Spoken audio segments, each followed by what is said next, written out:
Puji nama Tuhan, Shalom. Shalom. Kita bersyukur untuk pada pagi hari ini kita boleh berjumpa kembali.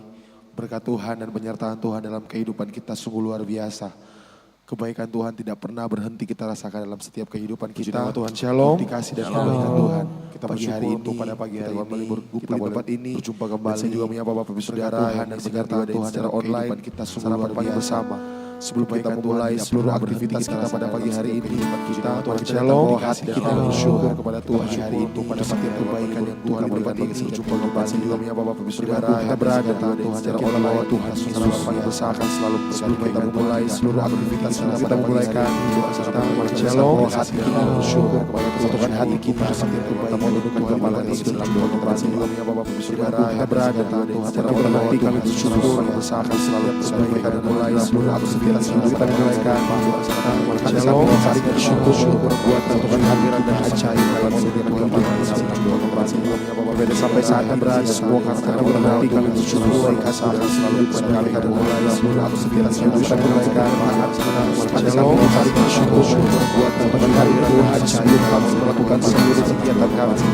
Seluruh apa yang saat berada semua hari ini berhenti kami bersyukur. Kami ini untuk datang menyembah kami mulai seluruh aktivitas kita mulaikan. Shalom, kami bersyukur buat Tuhan hari ini ajaib kami tahu dan kami percaya dan kami seluruh apa yang saat berada semua hari ini berhenti kami bersyukur. Kami ini untuk datang menyembah kami mulai seluruh aktivitas kita. Shalom, kami bersyukur buat Tuhan hari ini ajaib kami tahu dan kami percaya dan kami seluruh apa yang saat berada semua hari ini berhenti kami bersyukur. Kami ini untuk datang menyembah kami menyerahkan Tuhan Tuhan hari ini berhenti kami. Shalom, kami bersyukur kami tahu dan kami percaya Tuhan seluruh apa yang saat semua hari ini berhenti kami untuk datang menyerahkan Tuhan Tuhan hari ini berhenti. Terima setiap penyembahan kami Bapa yang memulaikan doa kami di dalam nama Tuhan Yesus Kristus. Yang mengucap syukur, haleluya, amin. Kau selalu menyertai kami Tuhan. Kau selalu memberkati kehidupan kami.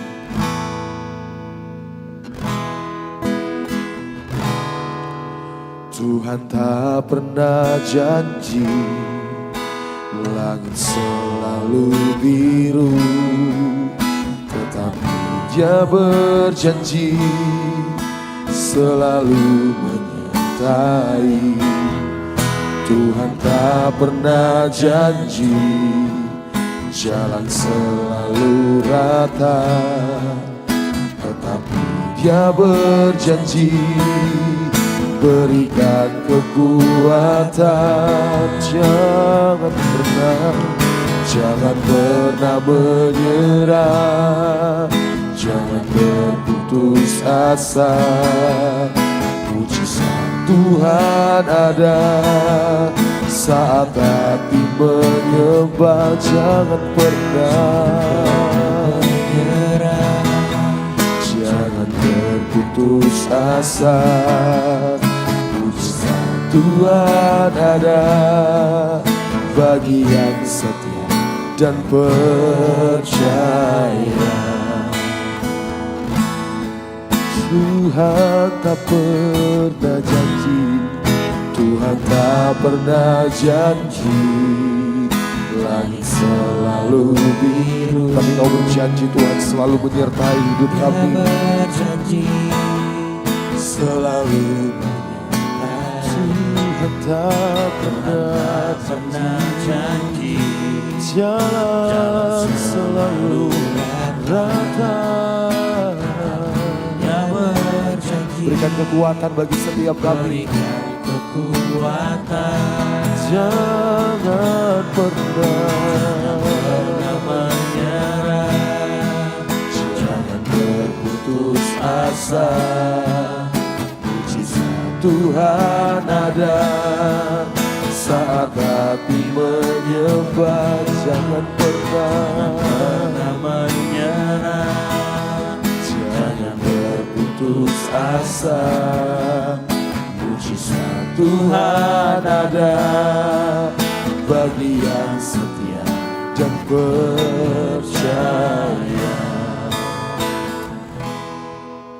Tuhan tak pernah janji langit selalu biru, tapi Kau berjanji selalu menyertai kami Tuhan. Dia berjanji selalu menyertai. Tuhan tak pernah janji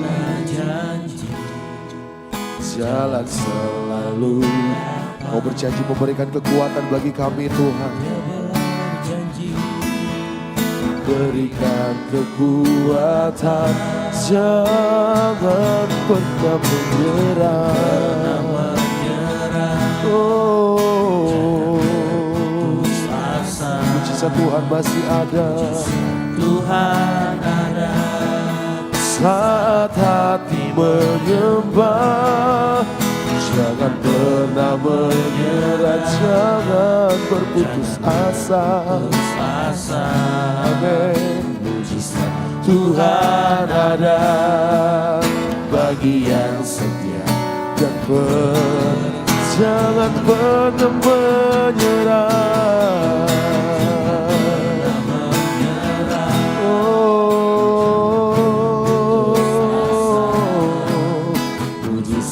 Tuhan ada saat hati jangan pernah menyerah, jangan berputus asa. Mujizat Tuhan ada bagi yang setia dan percaya.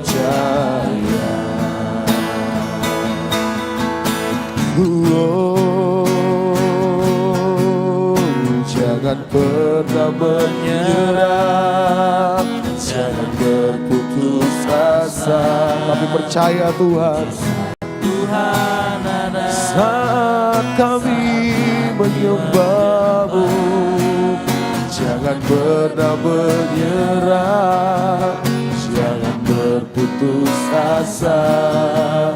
Mujizat Tuhan ada bagi yang setia dan percaya.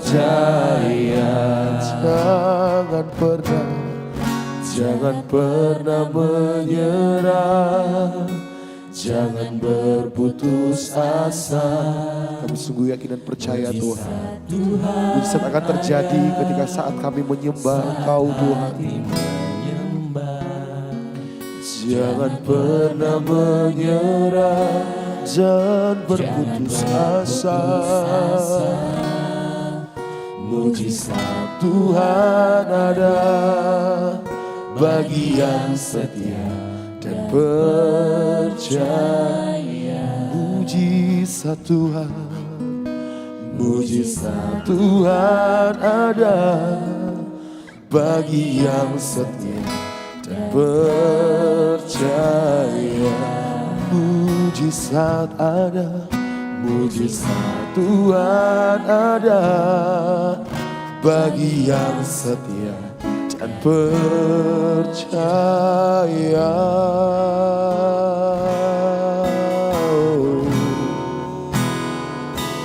Kami percaya Tuhan, mujizat-Mu ada bagi setiap kami. Kami bersyukur Tuhan. Haleluya. Kami percaya pada janji-Mu. Janji-Mu selalu Kau tepati Tuhan. Kami mau percaya pada-Mu. Kau selalu sertai kami Tuhan.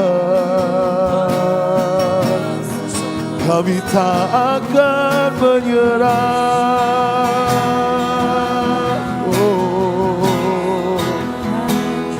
Kami tak akan putus asa Tuhan, karena kami tahu mujizat-Mu ada.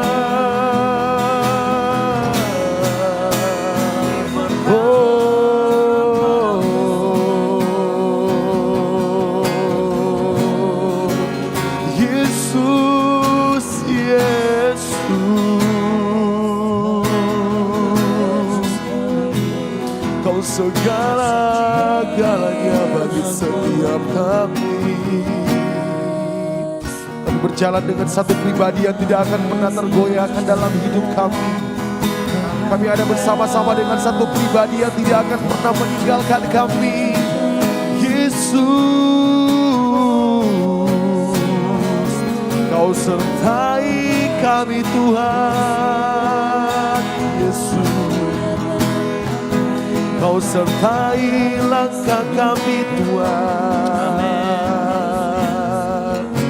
Hati kami bersyukur kepadamu Tuhan, untuk segala penyertaan-Mu yang tak pernah putus dan tak pernah habis dalam hidup kami.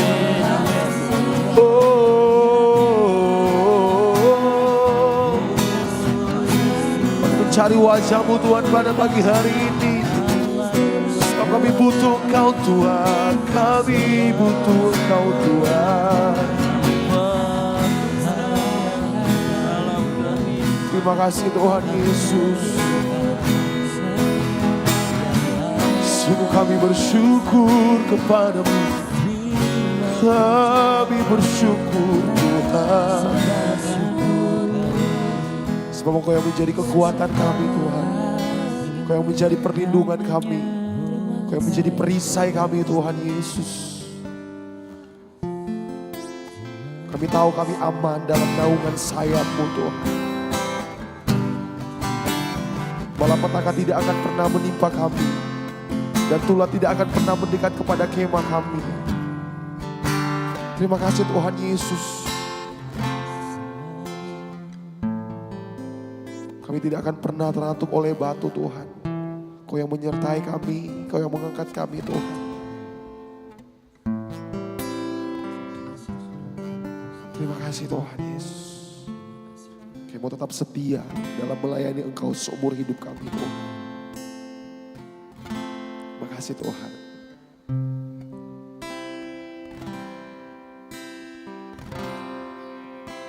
Ku mau setia sampai akhir, melayani seumur hidupku, sampai ku dapatkan mahkota kehidupan di dalam kerajaan-Mu. Nyatakan. Ku mau setia sampai akhir, melayani seumur hidupku, sampai ku dapatkan mahkota kehidupan di dalam kerajaan. Dari hati kami mau katakan Tuhan, ku mau setia sampai akhir, melayani seumur hidupku, sampai ku dapatkan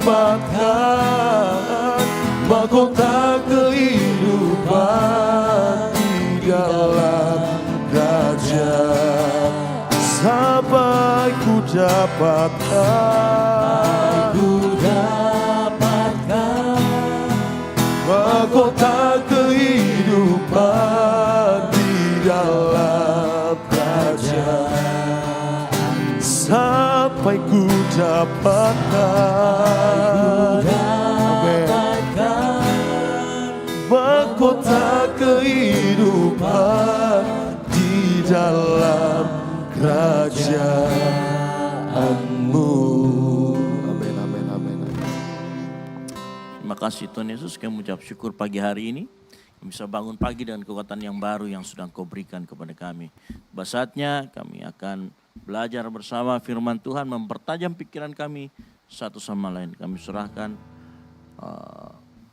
pembelajaran kami pagi hari ini di dalam nama Tuhan Yesus Kristus. Yang siap belajar sama-sama katakan, Amin. Oke, baik.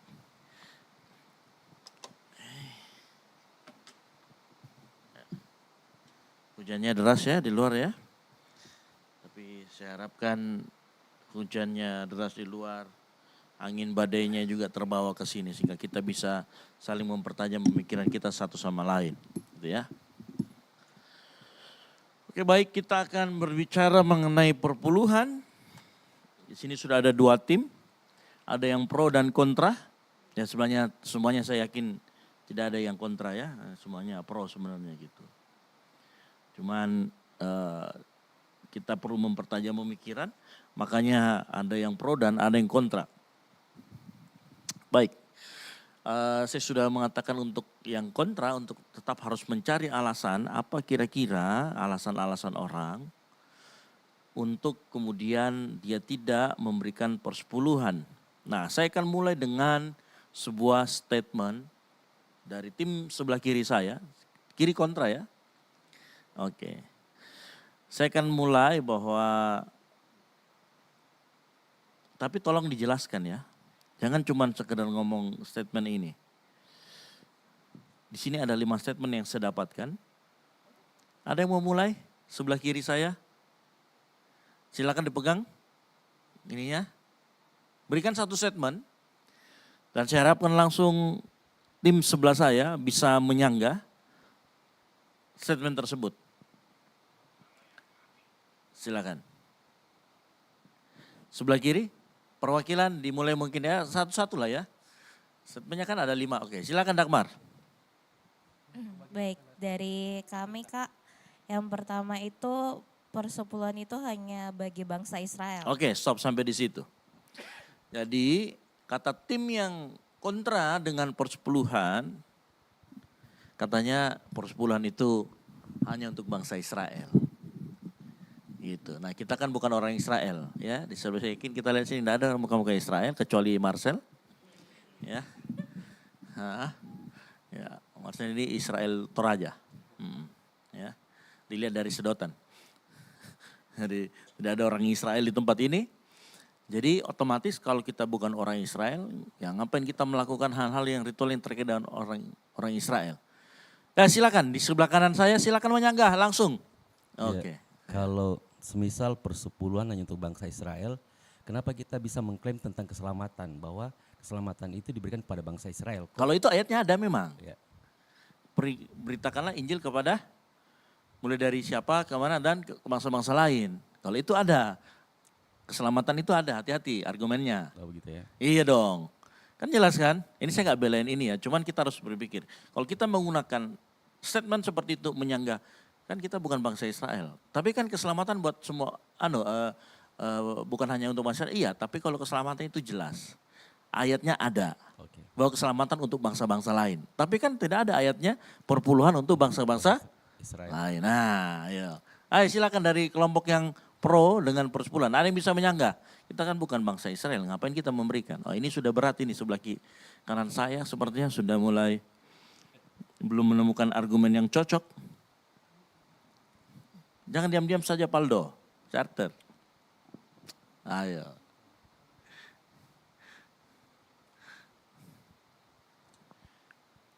Jadi dari argumen dari tim sebelah, persepuluhan bukan hanya untuk bangsa Israel. Jadi saya mengambil dari memang persepuluhan itu sudah ada dalam sebelum hukum Taurat. Kita lihat dalam Kejadian 14 ayat 18 sampai 20. Di sini kita lihat bahwa Abraham memang memberikan 1/10 dari semua jarahan kepada Melkisedek, iman Allah yang maha tinggi. Ini menjadi berarti sebelum bangsa Israel memang hukum Taurat itu sudah ada sebelumnya. Abraham bukan orang Israel. Orang mana dong Abraham? Urkasdim. Hah? Dari Urkasdim. Orang Urkasdim. Ayo. Orang mana ini Abraham?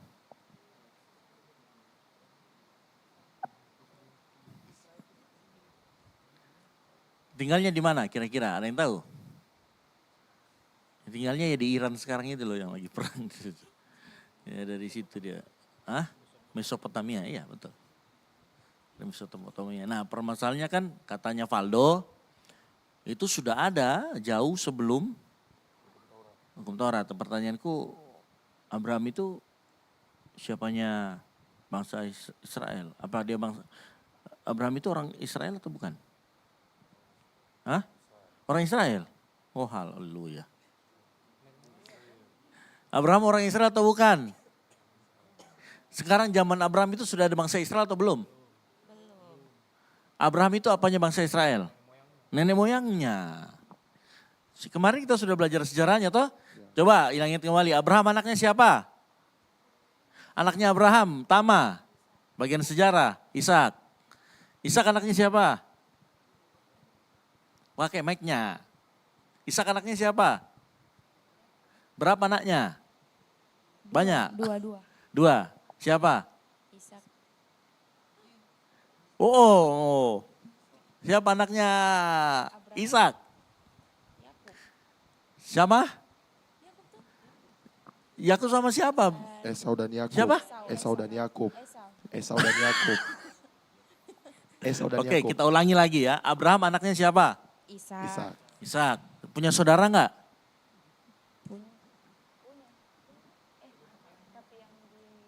Ah? Bukan. Ishak mempunyai saudara. Ishak punya saudara enggak? Punya Siapa? Ismail. Nah, saudara apa? Saudara. Saudara satu ibu, satu bapak beda ibu. beda ibu. Oke, terus Ishak punya anak siapa? Esau dan Dan Yakub. Esau. Apa ini yang terkenal dari dua orang ini apa? Mereka Kembar. kembar. Yang satu berbulu, satu tidak. Kembar ini. Oke, anaknya Esau siapa? Siapa itu? Orang-orang Edom. Anaknya Yakub siapa? 12 suku. Ke-12 suku. Yang paling terkenal siapa? Yusuf. Ah, begitu. Nah, kalau begitu Abraham sudah yang mana lebih dulu, Israel atau Abraham? Oke, berarti argumennya Valdo apa tadi? Silakan. Begitu, itu pentingnya kita tahu silsilah. Begitu ditanya, Abraham orang Israel bukan? Ya bukan. Nah, itu. Nah tadi oke, kita belum dijawab nih argumennya. Kita itu bukan bangsa Israel, sementara perpuluhan itu tadi kan untuk bangsa Israel. Lalu Valdo menanggapi, nih, iya tapi perpuluhan itu sudah pernah dilakukan oleh bukan bangsa Israel, oleh nenek moyangnya. Begitu, silakan menanggapi. Kira-kira apa? Apa kira-kira? Tapi kan pernah dilakukan oleh di luar bangsa Israel. Nah, gitu. Apakah pertanyaannya kemudian di sisi kontra itu harus terus mempertahankan bahwa praktek itu memang hanya untuk bangsa Israel? Ya silakan. Ini di sebelah kanan saya ini enggak diskusi lah.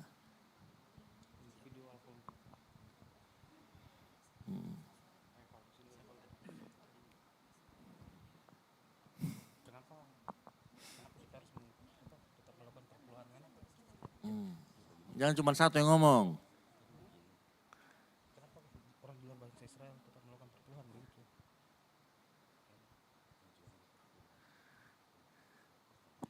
Jadi untuk memperkuat argumennya kami, kenapa kami katakan bahwa perpuluhan itu hanya bagi bangsa Israel, kita bisa dapat lihat pada kitab kita Imamat 7 ayat yang ke berapa tadi?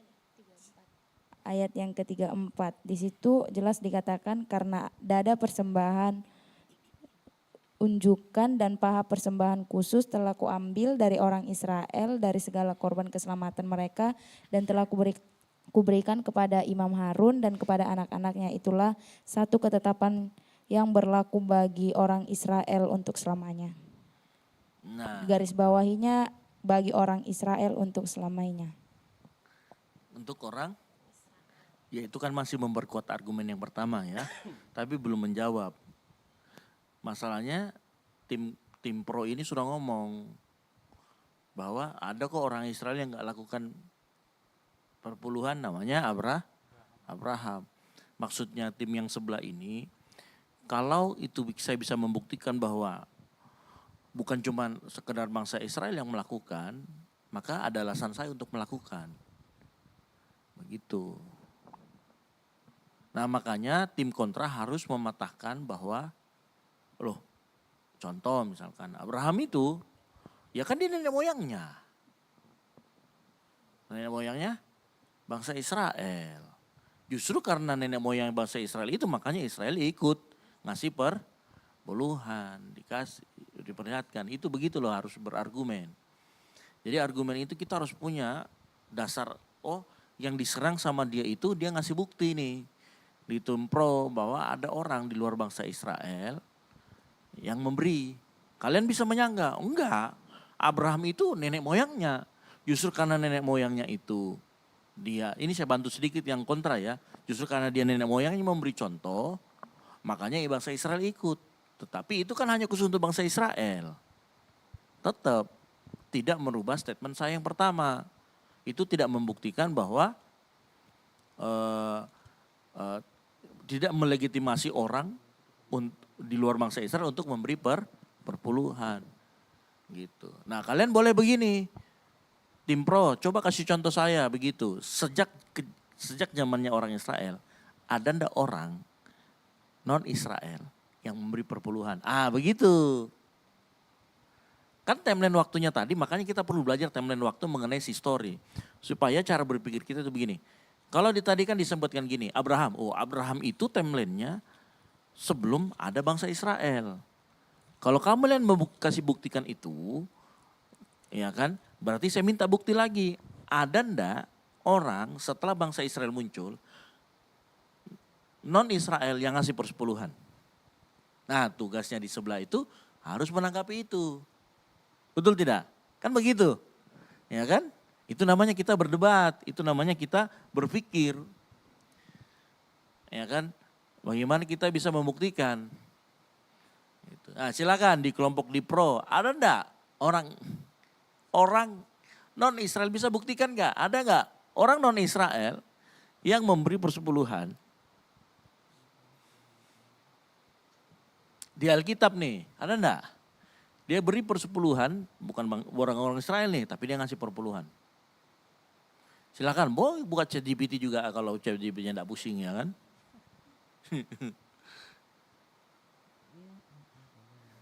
Gitu. Jadi begitu. Kenapa harus kita mulai berpikir seperti ini? Suatu saat kalian akan ketemu dengan orang yang mungkin kalau kita di GB kan sudah pasti pro ya. Dengan persepuluhan. Kalian akan ketemu orang-orang yang bisa berargumen seperti ini. Dan kita harus mengerti cara berpikirnya. Dan kita juga harus punya argumen untuk itu. Begitu. Makanya tadi kan argumennya jelas. Perpuluhan hanya untuk bangsa Israel. Dia bilang enggak. Ya kan? Abraham enggak ngasih. Abraham itu ngasih tapi bukan bangsa Israel. Balas lagi, Abraham itu ada secara timeline sebelum bangsa Israel muncul. Kalau begitu carikan kita bukti bahwa setelah bangsa Israel muncul, ada orang yang non Israel ngasih perpuluhan. Silakan. Ayo grup pro.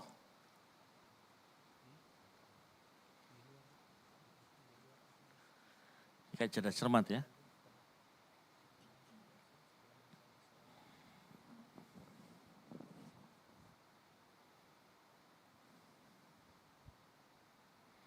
Bagaimana, ayo.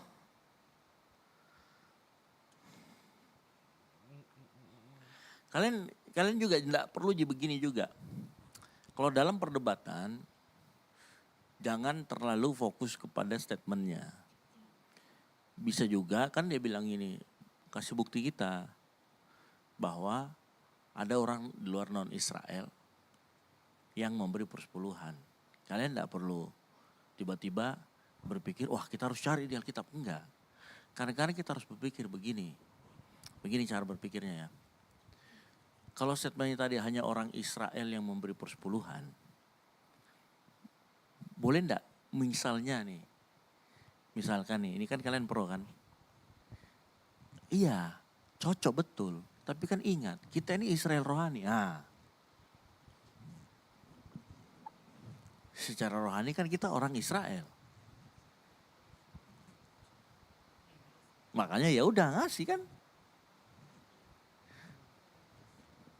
Itu argumen yang bisa masuk akal. PR lagi buat di sebelah kan begitu. Ayo. Di sebelah langsung ngomong lagi. Kalau begitu perpuluhan rohani dong. Bukan perpuluhan dalam bentuk materi. Jawab lagi di sebelah. Begitu caranya berdebat.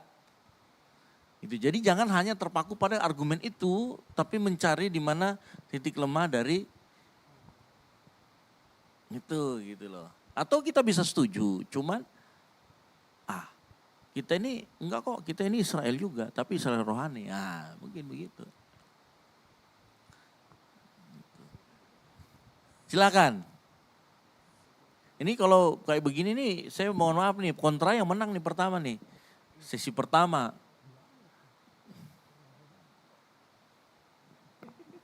Ayo. Bisa enggak membuktikan? Di mana ada?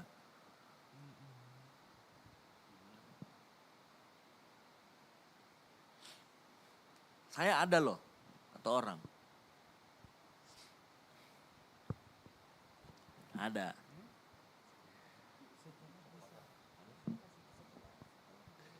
Saya ada loh satu orang. Yang kemungkinan besar, ada ayatnya.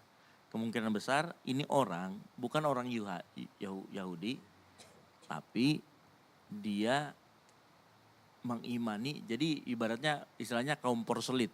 Kaum proselyt itu orang-orang non Yahudi tapi percaya sama iman Yahudi. Ada di perjanjian baru, dia ketemu dengan Yesus. Terus dia minta tolong karena ada hambanya yang sakit. Siapa?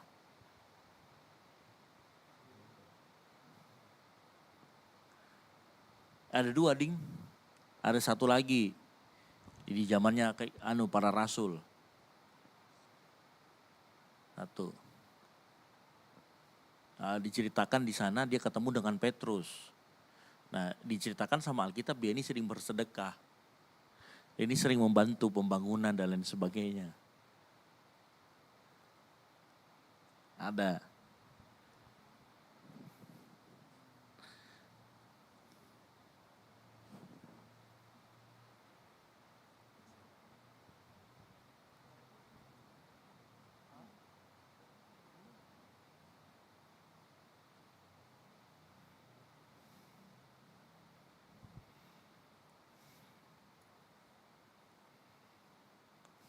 Ada, dapat belum?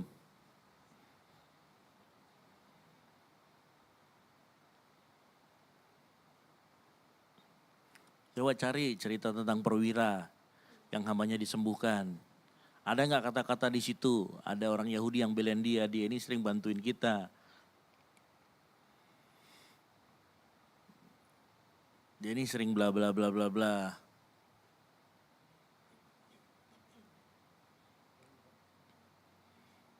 Terus ada lagi satu.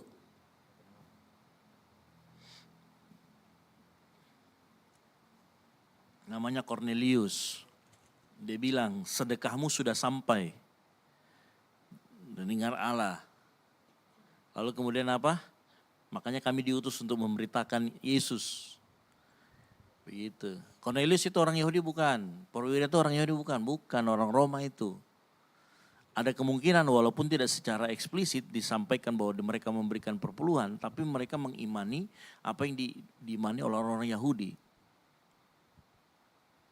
Ya kan? Berarti ada dong, dapat dia buktinya nih. Sebelah kanan saya ada bukti bahwa ada kok loh orang, bukan orang Israel, tapi dia ngasih perpuluhan. Sebelahnya boleh ngomong lagi, iya. Tapi itu kan dia agamanya Yahudi. Carikan lagi saya contoh. Nah begitu. Caranya berargumen itu begitu.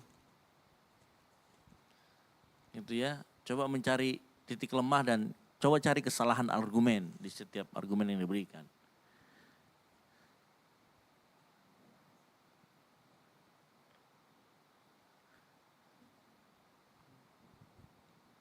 Bagaimana, ayo.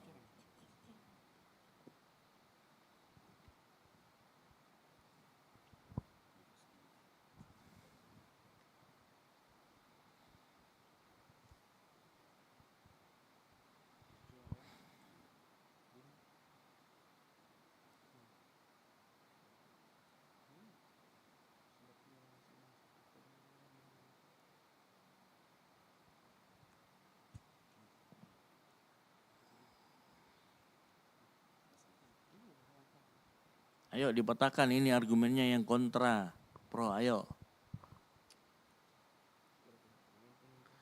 Persepuluhan hanya bagi bangsa Israel.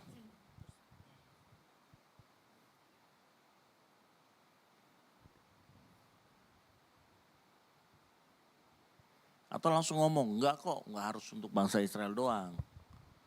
Gitu loh. Ada sih argumen yang paling, menurut saya ada argumen satu paling masuk akal. Cuma nanti aja. Nah kalau kayak gini kan repot nih kita nih, yang orang-orang yang pro perpuluhan. Nanti malah kita nggak punya dasar. Apa? Ayo Thomas silakan. Charter, ayo.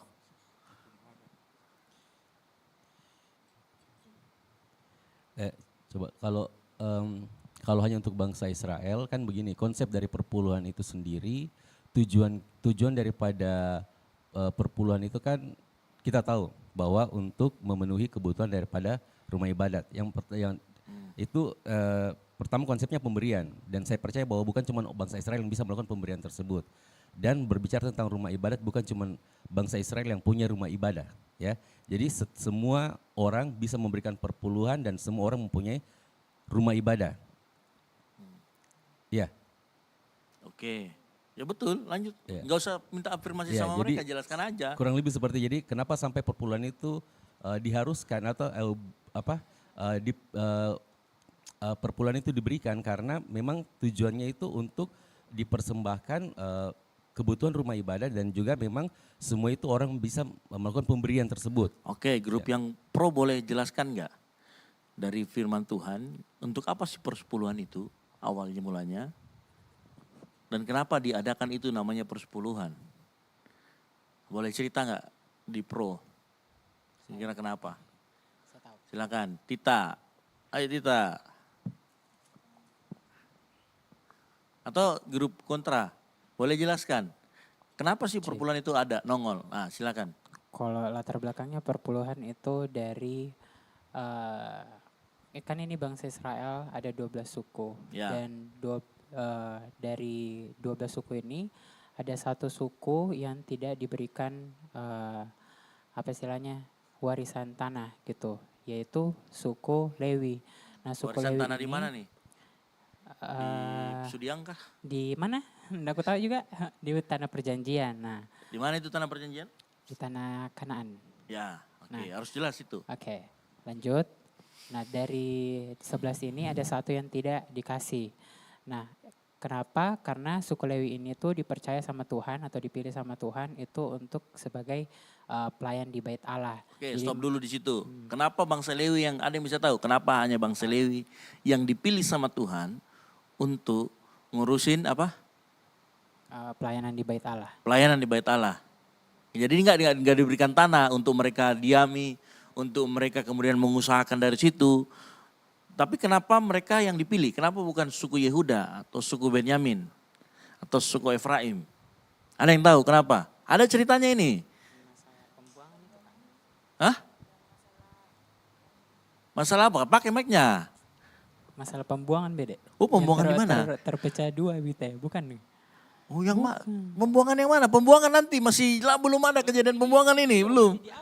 Masih di awal ini, Tama, ingat historisnya. Nah, ini pentingnya ingat histori kita. Apa? Kenapa? Karena suku Lewi pada saat itu tidak memiliki tanah. Iya, kenapa dia nggak dikasih tanah? Itu pertanyaan. Karena dia nggak punya tanah, makanya dia disuruh ngurusin Bait Allah. Nah, kenapa hanya suku itu yang dikasih sama Tuhan? Kenapa nggak suku Benyamin, suku Yusuf, suku Efraim? Apa? Silakan tanya ChatGPT. Sudah dapat ChatGPT, apa kamu maunya ChatGPT? Menggantikan anak sulung dari setiap keluarga Israel. Bukan, ada penyebab utamanya kenapa bangsa Lewi itu, orang suku Lewi itu dipilih sama Tuhan. Ayo. Ada kejadiannya ini. Ini kejadiannya cukup heboh. Ada. Nah gini, dengarkan baik-baik, lihat sini. Pernah ada kejadian, ingat waktu kejadian Musa naik ke atas gunung menerima 10 perintah. Waktu dia turun apa yang terjadi dengan bangsa Israel? Oke, berhala ya. Waktu dia menyembah berhala, terus di situ dibilang gini sama Tuhan. Silahkan pilih, kamu ikut Musa sama apa, yang di pihaknya Musa sama Harun ke sana. Yang tidak mau, yang mau tetap menyembah berhala sebelah sini. Tebak siapa suku mana yang kemudian mau membela kekudusan Tuhan? Lewi. Ada ceritanya itu, coba nanti baca itu baik-baik. That's why kita harus baca Alkitab habis dari awal sampai akhir. Nah, semenjak saat itu, ya, karena itulah kemudian pada saat bait Allah itu, kemudian bait Allah itu ada, lalu kemudian mereka akhirnya karena suku Lewi. Sekarang saya tanya, Musa itu suka apa? Lewi. Walaupun waktu itu kemungkinan besar orang-orang Lewi itu memilih Musa, memilih menjaga kekudusan. Karena satu suku sama Musa dan Harun, tapi apapun pilihan mereka, mereka tetap mau jaga kekudusan Tuhan mengenai itu. Makanya waktu itu dipilihlah orang Lewi untuk ngurusin bait Allah. Lanjut Ge, silakan ceritanya. Nah, itu biar tahu kita. Oh iya, Ya, bukan karena pembuangan. Nggak sampai situ anuku ya, risetku. Lanjut. Nah karena dipilih ini suku Lewi untuk masalah Kalau mau kau pelayanan. riset begitu Ge, dia baca Alkitab sampai habis, serius. Iya, Itu kalau sudah habis itu risetmu gampang sekali. Oke, Lanjut. Karena dikhususkan masalah bait Allah ini kepada suku Lewi dan mereka itu tidak diperbolehkan untuk memiliki pekerjaan lain selain mengurusi pelayanan di bait Allah. Makanya Tuhan memerintahkan untuk ke-11 suku lainnya ini untuk punya belas kasih, kemurahan hati untuk membantu suku Lewi ini menjalani kehidupannya mereka. Karena kan mereka ini tidak punya tanah untuk berkebun, tidak seperti suku-suku lainnya yang punya penghasilan dari tanah yang dikasih sama Tuhan itu. Itu alasannya. Dari situ persepuluhan. Oke, jadi dari yang saya jelaskan ya, dari ini benar yang dikatakan Gaya itu jadi gini. Waktu bangsa Israel masuk, dipimpin oleh Yosua, masuk ke tanah Kanaan, kan pembagian tanahnya sudah ada. Hanya satu suku yang tidak dapat, namanya suku Lewi. Karena mereka dikhususkan untuk kemudian nanti mengurus urusan ibadah. Itu satu suku, namanya suku Lewi. Kenapa mereka dipilih ya tadi ceritanya. Nah singkat cerita karena mereka tidak ada, kan mereka nggak punya penghasilan nih, bagaimana caranya hidup? Maka 11 suku yang lain harus menghidupin mereka. Makanya dibuatlah peraturan mengenai persepuluhan. Persepuluhan itu ada 3. Kalian mau tahu, ada 3. Persepuluhan pertama itu untuk para orang Lewi. Untuk imam itu 1/10 dari orang Lewi punya. Ada nanti persepuluhan untuk imam. Ya, jadi persepuluhan. Nah, ini adalah sebuah model supaya terjadi yang namanya keadilan, pemerataan. Jadi jangan sampai bukan berarti orang Lewi tidak kerja loh, bukan. Mereka hanya kerjanya tidak di dunia kayak beternak dan lain sebagainya, enggak. Mereka kerjanya murni betul-betul untuk bekerja di bait Allah. Kalaupun mereka punya tempat-tempat penggembalaan, itu pun dikhususkan untuk siapa? Untuk persembahan di korban di bait suci. Contoh, ingat waktu gembala-gembala di Padang, aneh kan? Kok ada musim dingin, itu musim dingin betul waktu Yesus lahir, waktu mau hujan badai, tapi kok ada orang menggembalakan. Nah, yang mengembalakan itu rata-rata orang Lewi. Tetapi keperluannya pun untuk korban-korban di bait Allah. Jadi gembala-gembala itu sebenarnya kemungkinan besar orang-orang yang memang ditugaskan sama keturunan Lewi untuk kemudian dia jaga itu. Begitu. Tapi sekali lagi ingat, konsepnya adalah supaya terjadi keadilan di mana orang-orang yang bekerja sepenuh waktu di dalam bait Allah mendapat supply, mendapat topangan keuangan dari suku-suku yang lain. Nah, lagi ya, perpuluhan itu ada 3. 10% yang pertama itu untuk itu, orang imam-imam Lewi. 10%, jadi sebenarnya perpuluhan itu cuma sekedar istilah.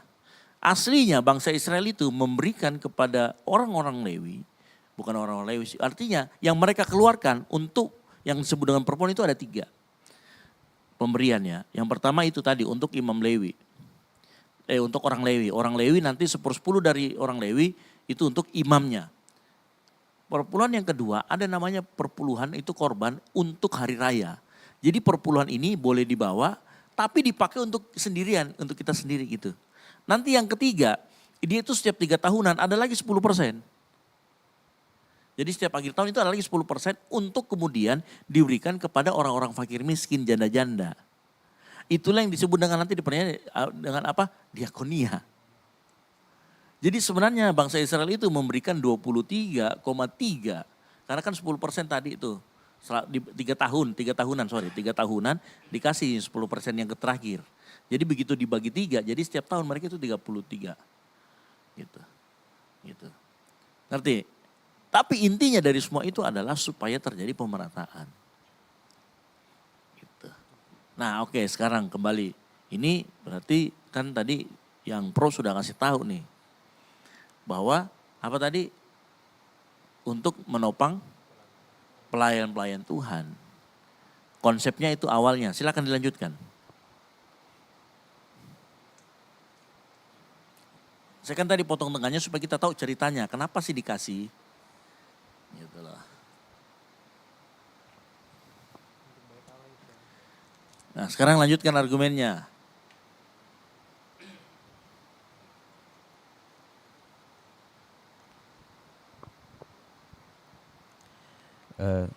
Jadi setelah untuk penyediaan di Bait Allah, jadi secara otomatis bahwa itu menguatkan bahwa perpuluhan itu bukan cuma untuk bangsa Israel, karena di dalam proses di dalam Bait Allah itu kan dibutuhkan orang-orang untuk mengerjakan atau membantu pelayanan di Bait Allah. Begitupun juga dengan selain orang Israel.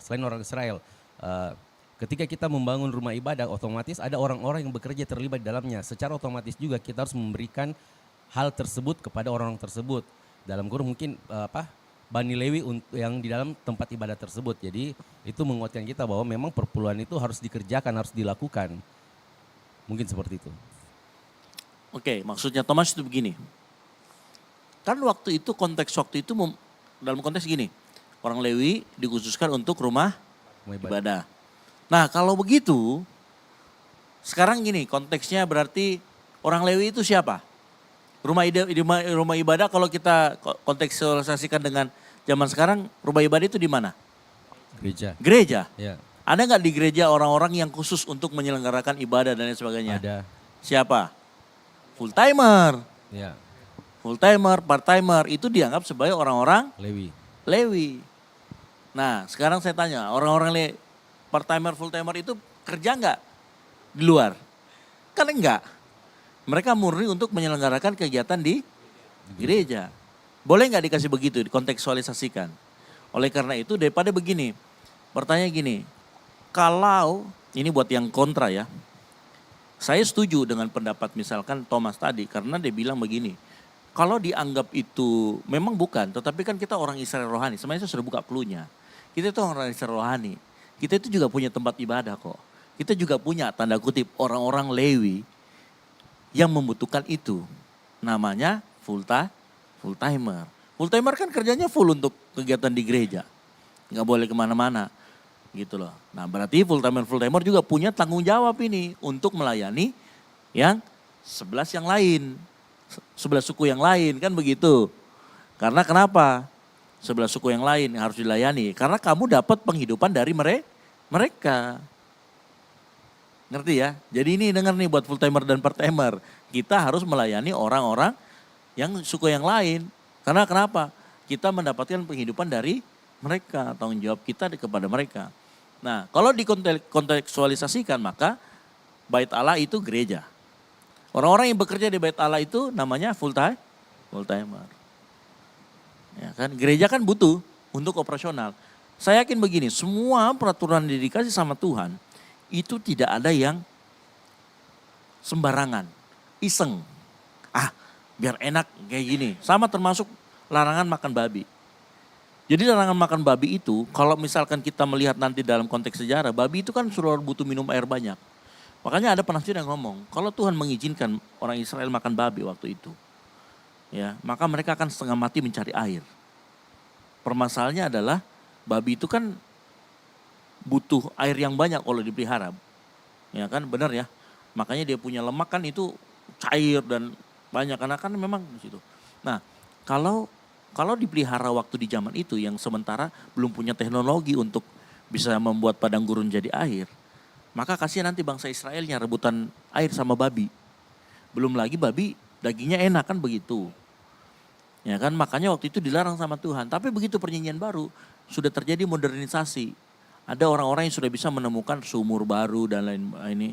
Akhirnya babi boleh diizinkan. Jadi itu tidak pernah Tuhan membuat peraturan itu bukan untuk kepentingan manusia itu sendiri. Pasti untuk kepentingan manusia itu sendiri, untuk menjaga.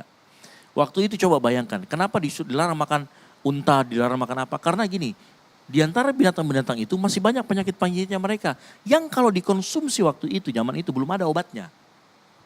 Tapi begitu dengan kondisi sekarang yang obat sudah berkembang, ilmu pengetahuan sudah berkembang dan sebagainya. Kan artinya sudah ada nih ininya. Tapi jadi bukan berarti Tuhan itu berubah. Ngerti maksud saya? Nah gitu. Nah itu sama. Itulah kenapa konsepnya ingat, filosofinya atau prinsipnya Tuhan kasih perpuluhan itu di mana-mana sama. Perpuluhan itu prinsipnya adalah prinsip keadilan. Kenapa? Yang satu kan ngurusin ini, ya kamu harus topang. Itu prinsip keadilan. Ya, distribusi. Supaya semuanya dapat. Jelas ini kan? Makanya sekarang pertanyaan saya kan begini. Kalau kita ibaratkan tadi, kembali lagi, kalau kita ibaratkan gereja itu bait Allah. Full timer itu orang-orang yang bekerja di gereja. Oke, sekarang kalau kita tidak mengandalkan tanda kutip, kalau kita tidak mengambil konsep perpuluhan ini, kira-kira konsep apa yang lebih alkitabiah? Sistem apa yang lebih alkitabiah selain perpuluhan untuk menopang kegiatan di gereja? Enggak ada. Kan pertanyaannya begini, oke, kita sekarang ini adalah Israel rohani. Kita punya bait Allah, kita punya full timer. Bagaimana cara support mereka? Coba cari caranya di Alkitab untuk support mereka. Di perjanjian baru itu cuma ngomong begini, pemberian secara sukarela, betul tidak? Tapi nggak ngomong sistemnya bagaimana. Sistem berbeda dengan motivasi loh ya. Yang dimaksudkan di perjanjian baru adalah memberilah dengan sukarela. Itu motivasinya. Itu cara sikap hati saat memberi. Tapi sistemnya apa? Coba carikan kita sistem yang kontra nih misalkan. Carikan kita sistem bagaimana supaya full timer itu bisa tetap dihidupi. Sama seperti waktu orang Lewi bisa dihidupin. Dan kita mau orang di bait Allah, ini zaman sekarang di gereja itu bisa dihidupin. Sistemnya apa? Kembali lagi, pasti orang ngomong, sistem yang paling tepat adalah perpuluhan. Kenapa? Ada di Alkitab. Ngapain kita ngambil sistem yang lain, yang tidak jelas, yang tidak ada di Alkitab? Betul atau tidak? Benar nggak? Ingat ya, ini saya kasih alur berpikirnya sudah dapat ya. Alur berpikirnya dapat belum nih, dua-duanya nih? Saya ulangi lagi. Perpuluhan kan ada untuk menyalurkan distribusi di zaman itu. Sekarang di zaman sekarang nih, Kita kan orang Israel rohani ya, bukan fisik ya, bukan jasmani. Jadi nggak perlu bela-belain yang di Iran, yang di ini. Nah, kalau itu kita orang Israel rohani, kita punya bait Allah enggak? Punya apa itu? Gereja. Di gereja ada enggak orang-orang yang bekerja untuk gereja? Ada. Mereka itu disebut dengan full time. Mereka orang-orang full timer itu kan rata-rata nggak punya pekerjaan di luar gitu loh. Ya kan? Gitu. Makanya secara finansial mereka harus disupport. Bagaimana? Apa sistem paling bagus untuk support orang-orang ini? Yang Alkitabiah, yang paling masuk akal. Yang desainnya dari Tuhan. Apa? Persepuluhan. Betul atau tidak? Carikan sistem di mana kita bisa support. Oh Pak, kalau begitu kita pemberian sukarela aja. Tapi tiap minggu kita beri. Kan ribet. Benar gak ribet? Karena nanti pendetanya harus ngomong lagi. Jangan lupa pemberian untuk full timer kita akan mulai minggu ini. Kan gak ada. Alkitabiah nggak? Nggak ada. Yang paling Alkitabiah adalah orang sebutnya dengan persepuluhan. Karena nanti itu akan dipakai untuk juga operasional yang lain. Coba kita pikir begitu. Benar nggak? Makanya penjelasannya Thomas mengarahnya ke situ. Saya pertajam ya. Penjelasannya Thomas itu mengarah ke situ. Bahwa tidak ada sistem yang paling Alkitabiah untuk mendukung rumah Tuhan sebagaimana orang Israel waktu itu ditetapkan oleh Tuhan untuk support satu suku ini selain dengan terminologi persepuluhan. Iya atau iya? Atau punya terminologi yang lain? Enggak punya, enggak ada. Enggak ada. Yang Alkitabiah lah, yang Alkitab sebut. Kan gini deh, sebenarnya kita bisa bikin enggak sistem sendiri? Bisa. Tapi masalahnya adalah itu Alkitabiah atau tidak? Itu kembali kepada firman Tuhan atau enggak? Enggak ada. Yang paling ada yang Tuhan ajarkan kita itu kan ini ajaran dari ini yang ada di ini adalah yang ada di Alkitab adalah apa? Persepuluhan. That's why itulah kenapa kita kemudian mengadopsi sistem itu. Ya kan? Jelas ini. Itulah kenapa kita mengadopsi sistem itu. Jadi bukan kita kemudian kembali kepada apa? Hukum Taurat, bukan. Kita nggak ngikutin hukum Taurat, tapi kita mengadopsi sistemnya. Hukum Taurat itu bagus atau tidak?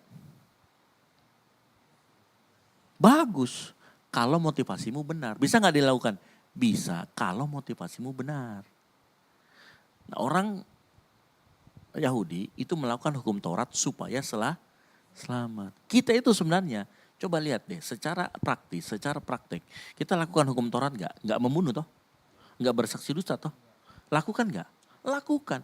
Hanya motivasinya bukan lagi untuk tetapi karena sudah itu. Gitu. Jadi hanya motivasinya yang Tuhan mau rubah. Karena kalau motivasinya benar, secara praktek pun bisa sama. Bisa berpikirin sampai ke situ ya, ini diajak berpikir keras sih memang. Gitu. That's why sampai sekarang saya orang yang pro dengan persepuluhan. Di gereja pun saya mengajak orang untuk melakukan itu. Karena tidak ada sistem yang lain yang Tuhan pernah tunjukkan di dalam Alkitab untuk menopang operasional gereja selain dengan yang namanya persepuluhan. Nah, permasalahannya adalah begini. Ini yang kedua nih. Silakan. Ada poin, kalian bacakan poin 2. Apa? Silakan, Marcel. Ya. Kan sekarang kita menggunakan sistemnya, setuju ya? Kita ini ya. Jadi kalau menjelaskan sama orang itu begitu. Itu tadi sama orang yang kontra. Nah kita itu harus begini. Coba kembalikan lagi, ada enggak? Enggak ada pasti. Pasti jawabnya enggak ada sistem yang lain yang Alkitab pernah sebutkan untuk menopang kehidupan di gereja selain persepuluhan. Silakan.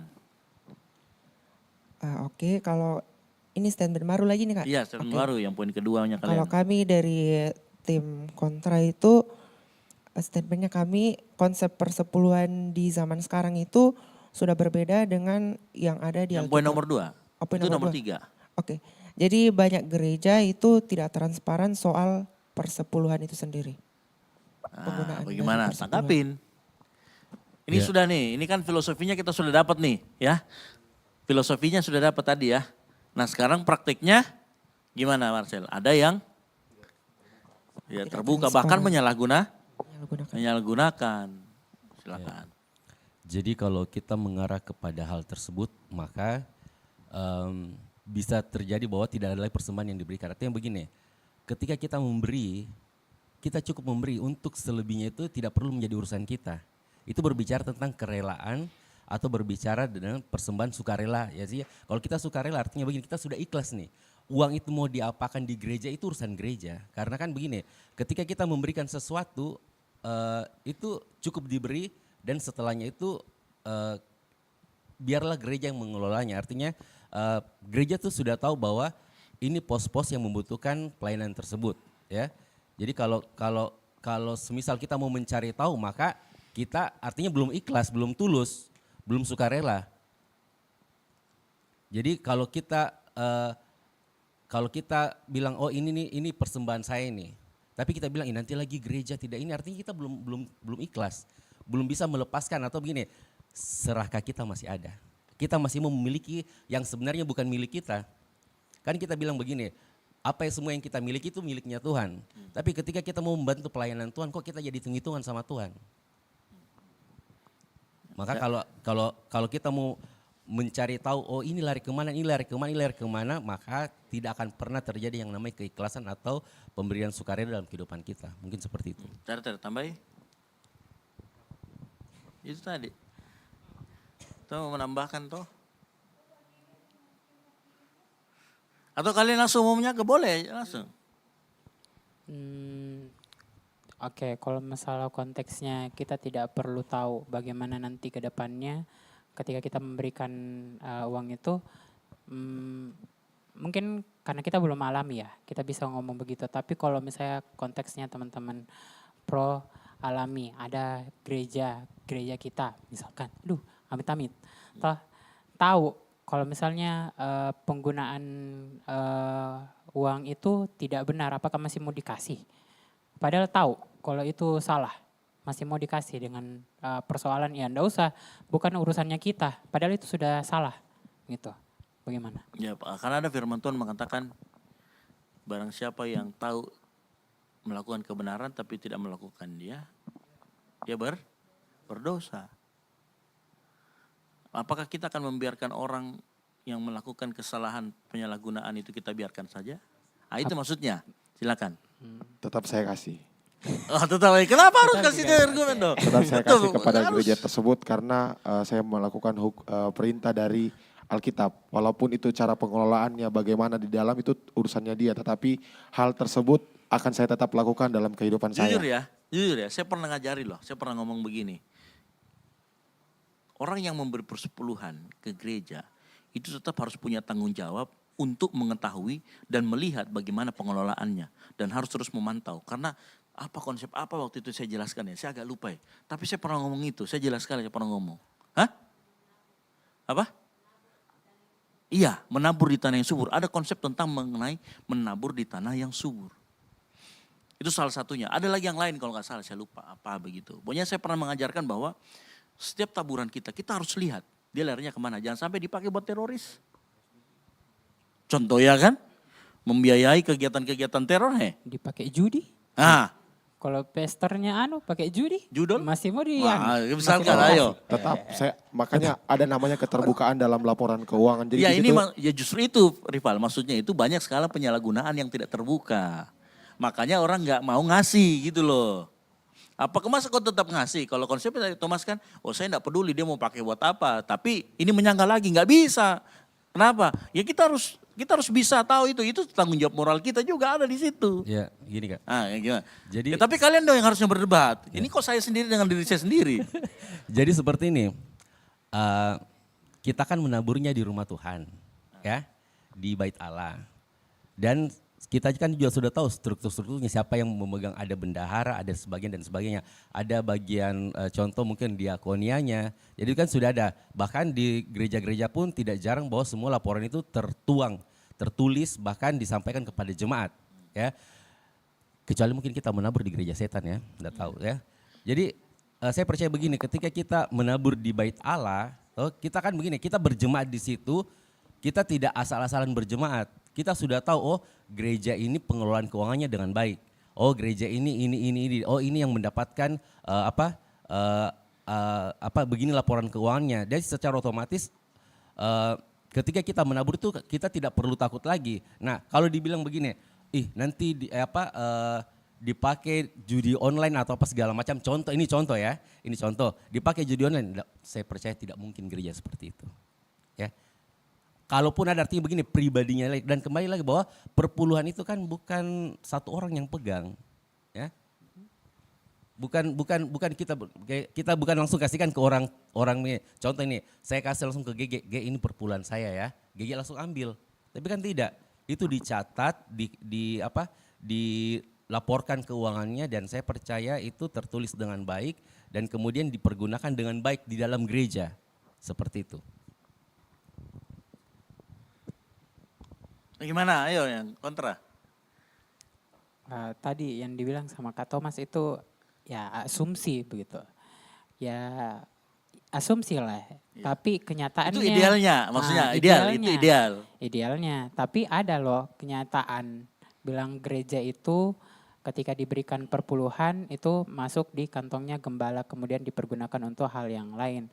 Nah ketika konteks perpuluhan itu terjadi seperti itu, apakah tetap teman-teman mau memberikan perpuluhan? Gitu. Misalkan gembalanya kemudian flexing ya, flexing gaya hidup mewah.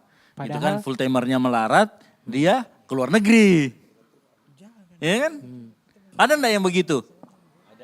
Banyak enggak? Banyak. Iya. Lalu apa kita harus ngasih? Justru kan karena itu tuh orang malas ngasih. Ngapain gue kasih ya kan? Mending gue kasih langsung sendiri. Ke misalkan gini. Makanya kan ada praktek itu di gereja itu yang set efek lah. Tapi walaupun enggak itu alasannya. Ada yang set efeknya itu begini dia set efeknya. Daripada gue kasih gembalanya, mending akhirnya gue kasih pribadi langsung. Contoh misalkan. Itu set efek tapi enggak semua alasannya itu. Ya kan ada banyak alasan-alasannya. Misalkan loh daripada kayak begitu ya kan. Mending gue kasih orang miskin. Langsung di panti asuhan. Lebih tepat sasaran. Betul tidak? Ya kan? Nah itu. Ada loh yang kayak begitu, silakan. Nah, begitu. Saya akan itu begitu caranya berdebat itu begitu. Saya akan tetap memberikan persepuluhan tapi di tempat lain. Ini sudah salah. Kalian boleh menyanggah, salah konsep udah. Artinya Kan- begini, contoh ya. Ayo. Jadi gini. Contoh ini rival nih gereja di gereja A. Tiba-tiba pendetanya di gereja A ini menyalahgunakan perpuluhan tersebut. Artinya rival ini mencari gereja B, tapi dia tetap memberikan perpuluhan. Artinya begini, artinya dia mencari tanah yang subur itu.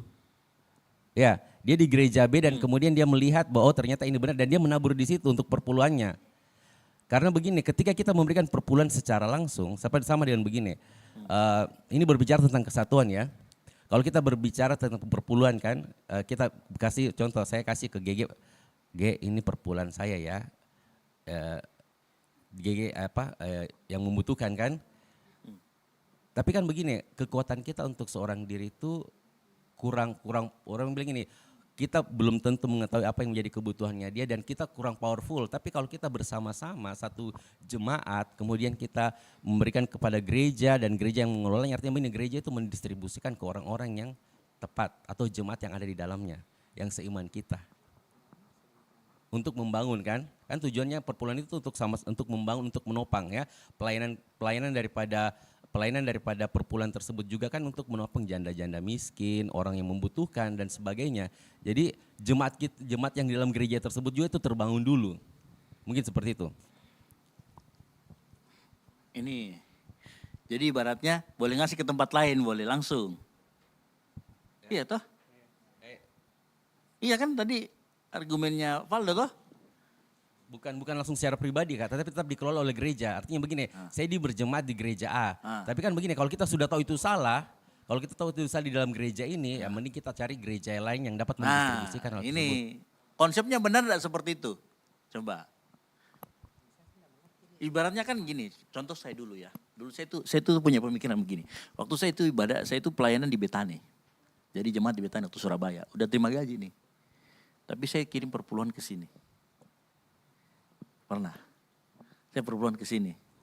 Dan sebenarnya kalau dipikir-pikir, Ge, silakan Ge kalau mau ada argumennya. Tunggu dulu, mau ku pastikan dulu. Ini berarti tetap misalkan rival gereja di A, tapi karena gereja A ini salat, jadi dia menabur di gereja B. Tapi dia tetap gereja di gereja A. Begitu. Nah, karena dia Konsepnya. konsepnya kesatuan tubuh Kristus Ge. Jadi kan sama-sama tubuh Kristus nih. Jadi menabur di situ pun ya enggak apa-apa. Gimana? Benar enggak itu? Kan sudah tadi dijelaskan juga kalau konsep dari perpuluhan itu adil, keadilan begitu. Terus itu ditujukan kalau konteks sekarang itu untuk part timer, full timer, dan supaya mereka kayak ada timbal baliknya. Ketika orang itu istilahnya dikasih perpuluhan, dia melayani lah jemaat itu, jemaat yang memberikan perpuluhan itu. Bagaimana kalau misalkan teman-teman pindah? Konsep dari perpuluhan itu kan untuk teman-teman full timer yang ada di gereja A.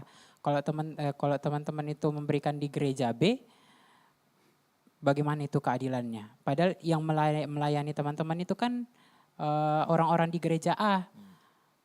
Jadi kayak teman-teman tuh seperti ya udah saya mau dilayani saja, tapi saya tidak mau memberikan keadilan kepada orang yang sudah layani saya, kayak gitu. Bagaimana itu? Ini ya, ada juga begini, ada juga pemahaman yang begini. Tadi kan siapa? Valo ini menyindir tentang Abraham ya. Abraham yang pertama kali berikan persepuluhan. Tahu kenapa Abraham kasih perpuluhan ke Melkisedek? Coba nanti baca. Kenapa? Coba buka itu, kejadian itu. Coba baca. Kenapa Abraham kasih 1/10 dari rampasan perangnya, dari kemenangannya, itu kepada Melkisedek? Kenapa? Coba, ayo.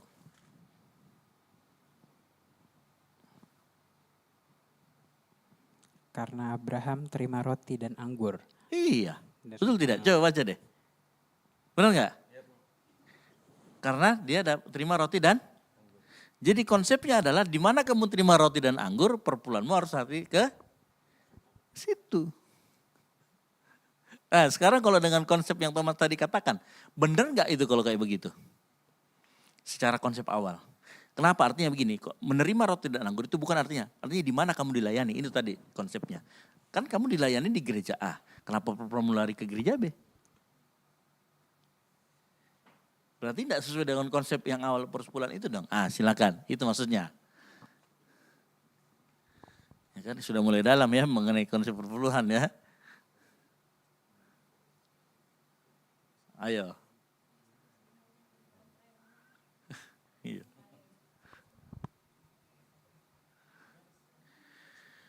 Jadi sebenarnya silakan Tita. Tita mau ngomong, Tita ini dari tadi.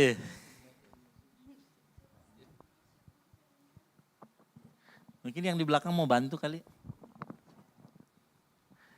Ayo gimana tim pro?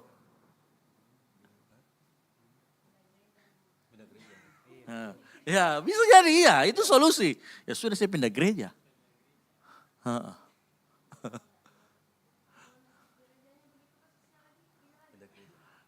Ya makanya dilihat dulu gerejanya tuh sebelum memutuskan untuk ini, sebelum memutuskan untuk bertumbuh di mana, lihat dulu gereja itu sehat atau enggak. Kan begitu tuh. Nah tapi kembali, kalau misalkan gini, sorry ya, ini saya potong lagi. Kalau kita melakukan itu tadi, pindah gereja, lalu dengan alasan, oh ya kalau gitu saya akan cari gereja yang pengelolaannya bagus. Berarti tim pro ini sudah tidak konsisten dengan statement awalnya. Yang dibilang bahwa saya tidak peduli dong. Saya tidak peduli. Nah sekarang buktinya gimana gak peduli. Orang pindah gereja lihat dulu pengelolaan ini kan. Artinya begini kan? Ya. Jadi kan kembali begini. Sebenarnya harusnya pro menang ini loh. Yang menyalahgunakan perpuluhan itu kan pribadi ya. Oknum ya. Jadi kan begini. Itu berbicara kembali kepada karakternya dia ya, ke karakter. Dan saya percaya begini kan di dalam situ, dalam gereja itu ada organisasinya juga. Otomatis kan kita bisa menyampaikan kepada penatua-penatua kah atau siapakah supaya dikelola dengan baik dan jangan sampai menjadi batu sandungan bagi jemaat. Dan seperti itu, karena kan begini, sekalipun kita memberi tapi kan begini, kita juga bagian daripada rumah tersebut dalam gereja tersebut dan kita juga mempunyai andil untuk Berarti beda ini sudah. Mempunyai andil untuk membantu atau mempunyai itu membangun gereja tersebut. Artinya begini, kita juga masih bisa contoh, bukan berarti bahwa gembala atau orang di dalamnya itu tidak bisa kita kasih saran. Tapi pasti kita juga, apalagi kalau kita tahu bahwa itu sudah salah, artinya begini, kalau kita betul kayak kita, berarti kan nggak konsisten dengan statement awalnya kan? Ya udah saya kasih aja. Berarti nggak konsisten dengan statementmu dong. Kasih aja. Iya kan? Tapi ternyata belakangan artinya gini, oke, direvisi lah ya. Berarti gini, bener nggak? Ya nggak konsisten tuh. Gitu ya, kalau berdebat lanjut. Ya. Jadi kita kalau semisal kita tetap di gereja tersebut, kita membantu membangun gembalanya supaya tidak melakukan hal tersebut. Kalau memang gembalanya yang melakukan hal tersebut ya, kita membantu, kita mengingatkan supaya di dalam gereja tersebut keuangannya itu jadi sehat dan tidak menjadi hal buruk atau dampak buruk bagi jemaat yang ada di situ. Seperti itu mungkin. Artinya sebenarnya ya harus peduli dengan bagaimana cara gembala, cara gereja itu mengelola Keuangan. persepuluhan. Ya harus peduli. Ya kan nggak bisa kita hanya menyerahkan saja. Saya setuju bahwa kita harus peduli. Saya ya, sampai di titik ini kita harus peduli dengan cara mereka mengelola. Karena itu akan menentukan. Itu akan menentukan bagaimana pertumbuhan rohani kita juga loh. Ini bukan tidak secara langsung. Ya, tidak secara langsung itu akan menentukan. Dalam arti gini. Contoh. Kalau dia tidak kelola dengan baik, contoh dipakai untuk foya-foya, maka saya pastikan di gereja itu tidak ada lagi seminar-seminar yang untuk mengembangkan iman, seminar parenting, seminar cara pengelolaan. Kan kita pakai duit semua, KKR, ya kan, perbaikan kayak beginilah contoh di gereja ini. Kita itu pakai duit untuk training vokal dari mana? Ya kan dari itu. Kita kelola. Bayangkan kalau seandainya itu enggak ada. Kita bisa training vokal enggak? Enggak mungkin, enggak bisa. Kemudian jemaatnya kalau sudah begitu bertumbuh atau tidak? Pasti kan tidak. Maka dia menjadi gereja yang tidak sehat. Kira-kira kalau itu tidak sehat, yang tinggal di dalamnya sehat atau enggak? Dipastikan tidak juga. Maka kita pun akan jadi orang-orang yang tidak bertumbuh di dalam iman. Jadi enggak bisa kita tidak mempedulikan bagaimana dia cara mengelola. Nah permasalahannya kan sekarang begini, ini untuk kita semua lah kemudian. Lalu bagaimana kalau itu ada betul-betul kejadian? Karena banyak gereja-gereja yang seperti itu, terutama gereja-gereja yang kecil. Nggak usah, gereja-gereja besar juga ada. Di mana penggembalanya ngomong begini, perpuluhan itu hak gembala. Ada pernah ngomong gitu kan, sudah sering dengar kan? Nggak usah, makanya ada di beberapa gereja, dia punya kotak persembahan itu ada 7. Untuk kasih gereja sendiri, perpuluhan sendiri, diakonia sendiri, pembangunan sendiri, apa sendiri, ini sendiri, ada sampai 7. Karena kenapa? Dia memberlakukan itu tadi. Pokoknya kan ada kas gereja nih. Ya perpuluhan gak gembala. Kas gereja sendiri beda lagi. Ada yang begitu loh. Nah, gitu. Tapi kita tidak peduli. Karena dia akan mempengaruhi pertumbuhan iman. Gitu loh. Bukan hanya masalah iman secara rohani, tapi kemampuan kita, soft skill kita, hard skill kita, fasilitas yang kita gunakan untuk melayani orang lain, itu akan berpengaruh. Begitu. Ya. Jadi dulu itu, ini saya kesaksian sedikit. Dulu itu salah satu saya tidak mau kemudian terlibat di gereja waktu almarhum masih ada. Itu karena itu juga. Karena buat saya gereja itu harus sehat dulu. Keuangan, interaksi sosial, pengajaran. Nah begitu ini dia sehat. Karena pertumbuhan itu efek dari sehat. Jangan incar pertumbuhan gereja, tapi maintain kesehatannya. Keuangannya harus sehat dong. Makanya waktu dulu pertama kali saya memegang ini, yang pertama saya perbaiki itu adalah pengelolaan perpuluhan. That's why Waldo tahu nih, dari gereja ini dulu pakai tirai-tirai, sound systemnya masih yang di bawah, ya kan, masih kulu-kulu lah. Sampai kayak sekarang ini, itu semenjak kita mulai memperbaiki pengelolaan perpuluhan. Iya, dikelola dengan baik. Waktu itu kita tidak lagi menerapkan bahwa perpuluhan itu hak gembala. Tidak. Apa yang kita lakukan waktu itu? Ya, kita hitung rata-rata, jebret. Oh, pokoknya ini pengelolaan di sini ya. Ini contoh pengelolaan di sini. Di sini itu semua perpuluhan itu masuk kas gereja. Enggak ada yang enggak masuk kas gereja.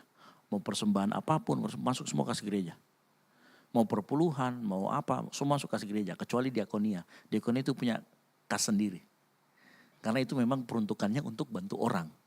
Kedukaan.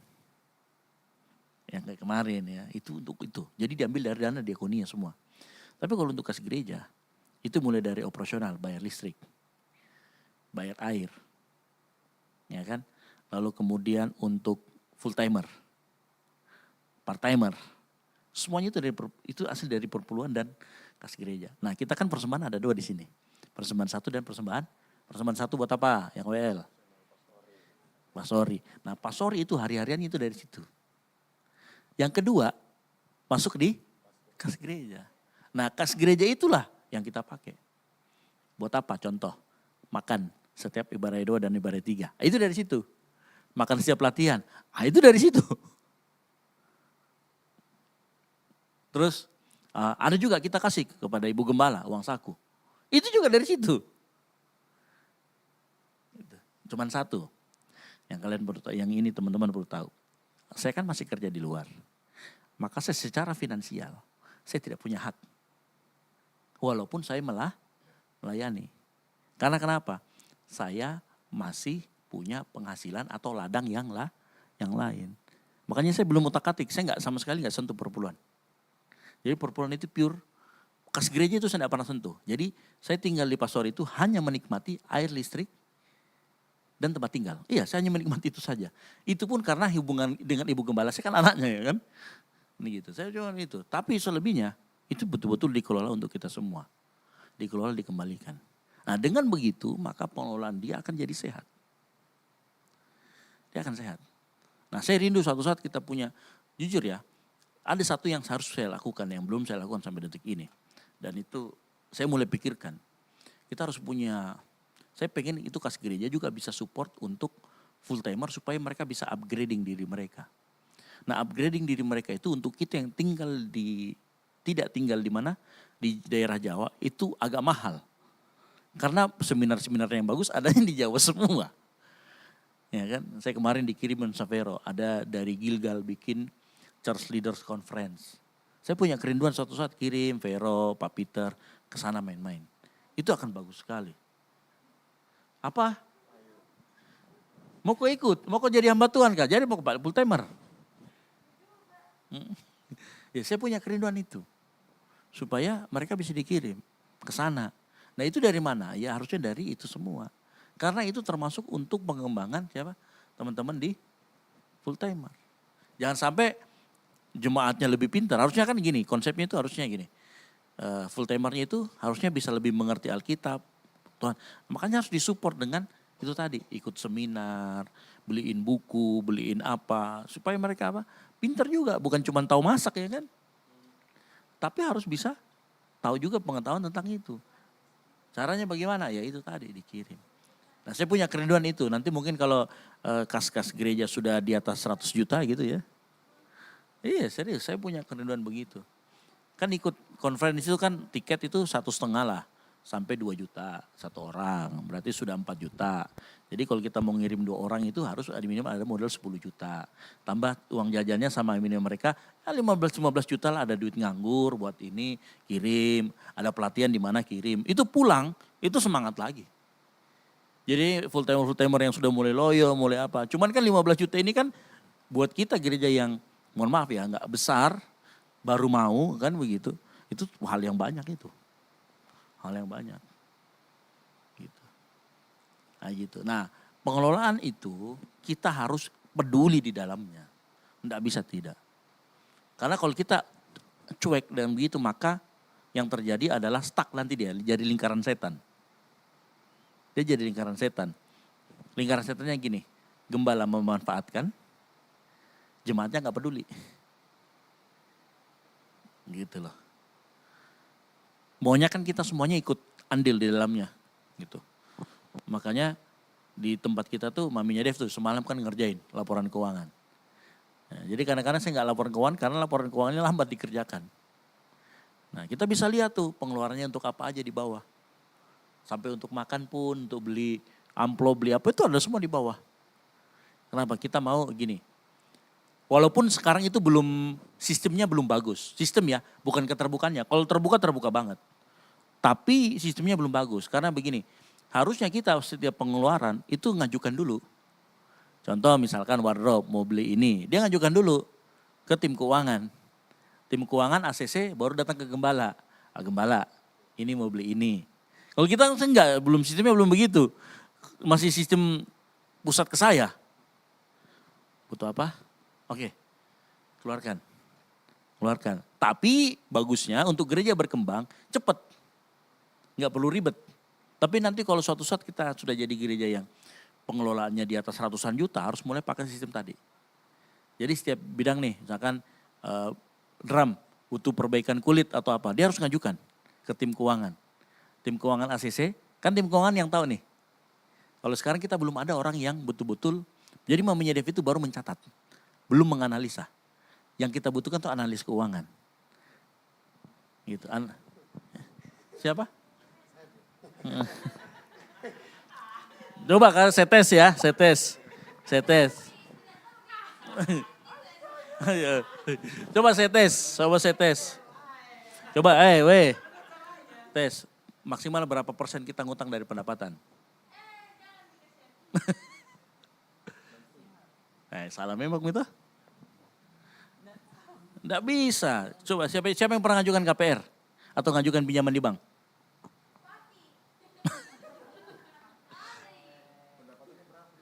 Enggak, bukan. Maksimal cicilanmu sebulan itu hanya 30% dari pendapatanmu. Di mana-mana itu bank pasti gitu, coba aja lihat.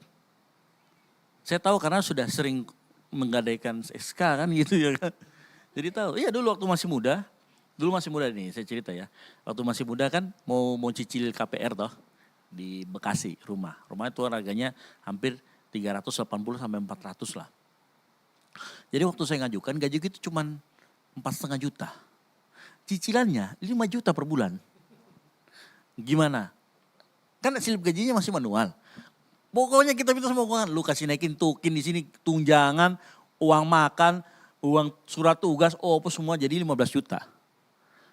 Supaya cicilannya bisa sampai di 5 juta karena 30% dari penghasilan. Gitu. Nah itu saya tahunya di situ. Nah gitu aja kok nggak tahu gimana kau mau jadi analis keuangan. Nah, itu.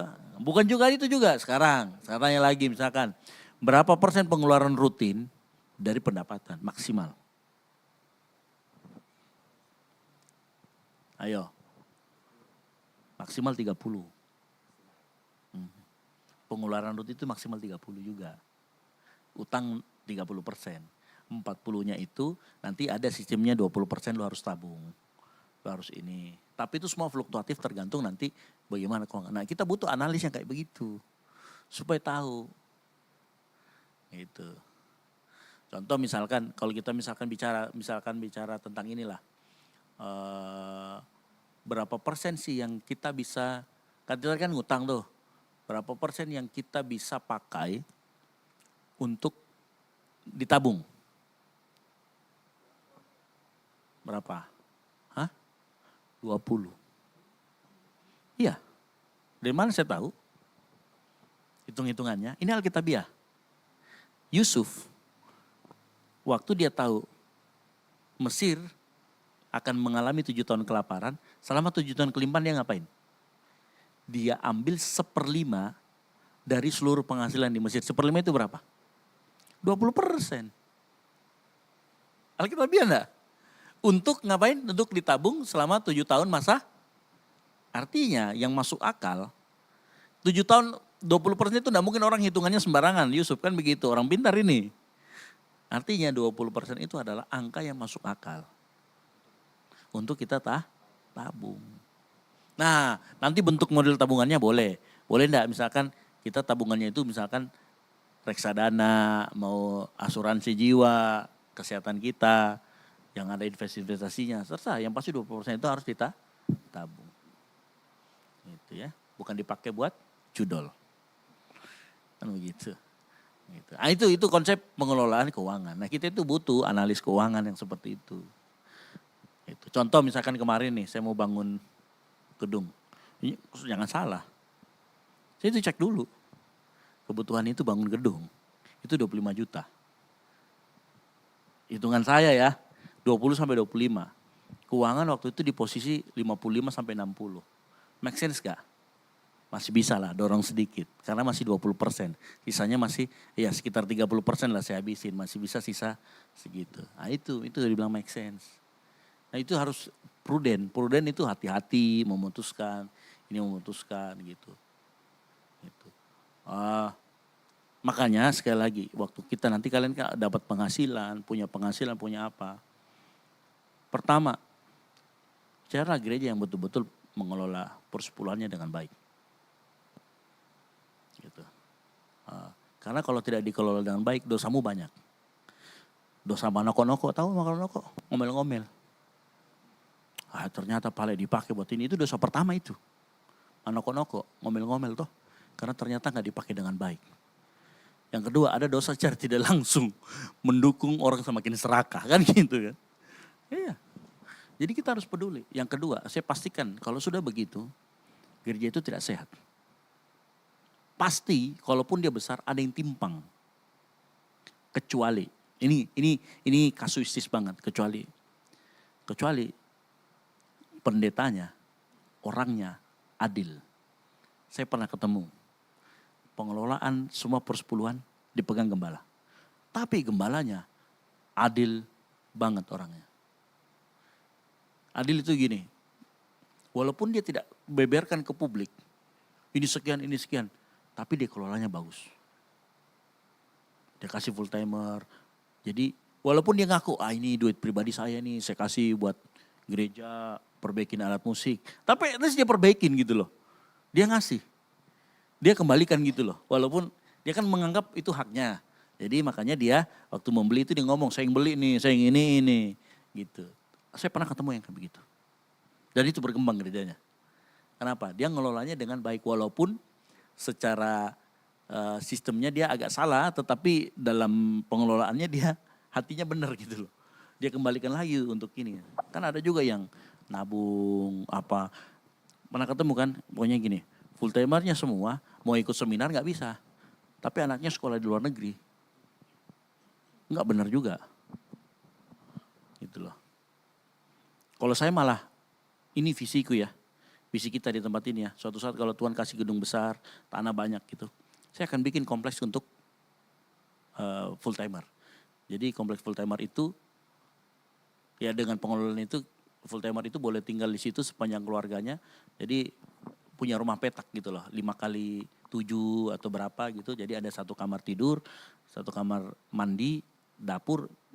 Pokoknya rumah petak, tahu rumah petak ya. Yang modelnya itu kayak gitu. Jadi selama anaknya gitu. Jadi mereka enggak perlu mikirin lagi kos-kosan, enggak perlu mikirin apa. Tinggal di situ gratis. Sepanjang anakmu atau keluarga inti ada yang jadi full timer. Bapakmu kah, kakakmu kah, apa boleh tinggal di situ. Ya kan? Tapi bulanannya saya kasih enggak sebegitu, karena kan papannya kita sudah tanggung. Tinggal lu makanannya sendiri yuk yang kita biayai dengan biaya yang lainnya gitu loh. Aku ya kayak gitu. Jadi dikelola dengan baik. Sepanjang itu dikelola dengan baik, kita menjadi gereja yang sehat secara keuangan. Oke, ada lagi?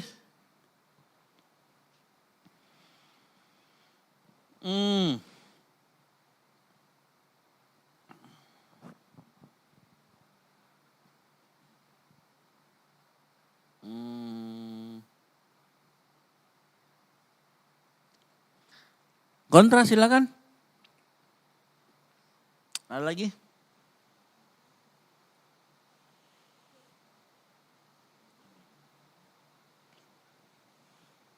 Yang nomor berapa ini? Boleh satu kali lagi? Nomor 5 deh. Yang kalian punya, keluarkan.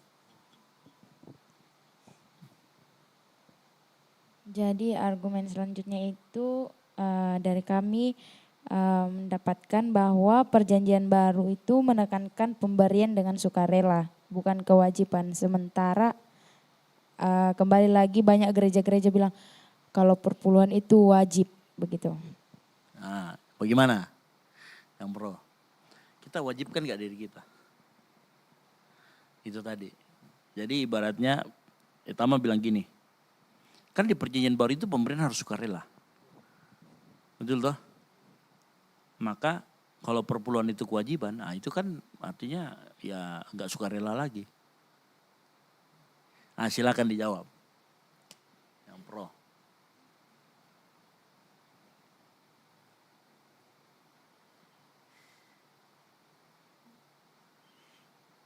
Ayo.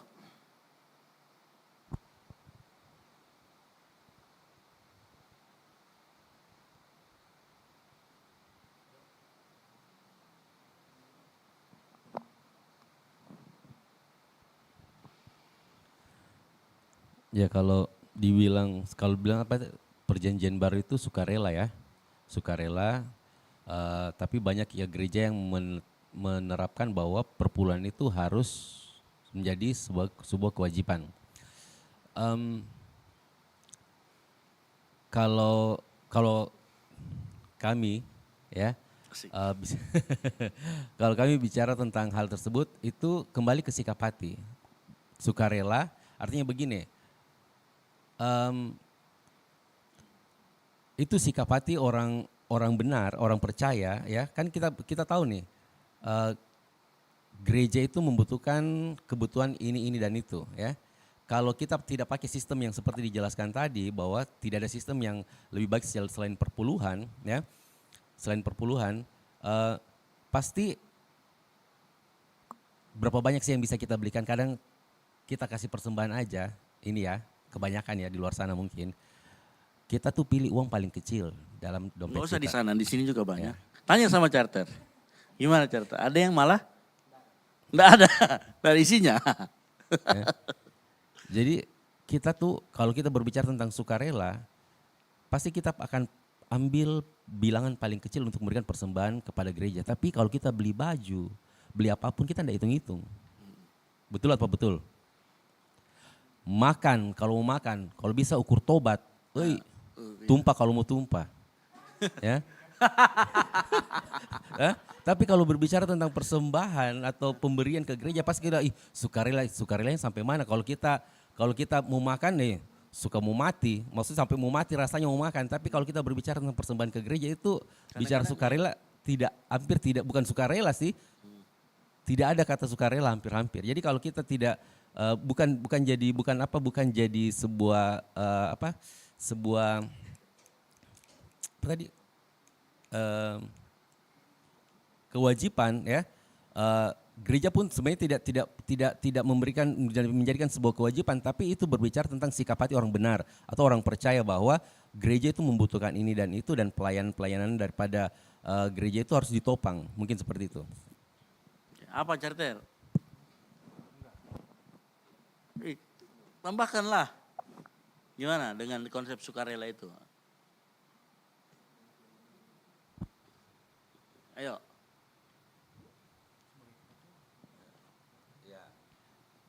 Bicara mau kok. Ya tadi bicaralah.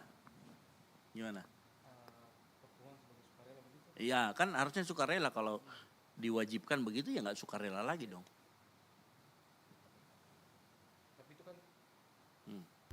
Tapi perpuluhan juga sebagai bentuk ketaatan kita kepada Tuhan. Oke, bentuk ketaatan. Dan apa? Kalaupun itu secara sukarela, kebanyakan tuh kita nggak akan malah memberikannya juga. Karena kita pasti banyak alasannya begitu kalau tidak diatur dengan rule-rule. Manusia yang tidak pernah mengenal dengan peraturan kadang-kadang tidak akan melakukannya. Oke. Kalian bisa membahasakan sebenarnya begini, ini ya. Mereka senang, saya coba rapikan ya. Anggap saya ChatGPT merapikan argumen kalian.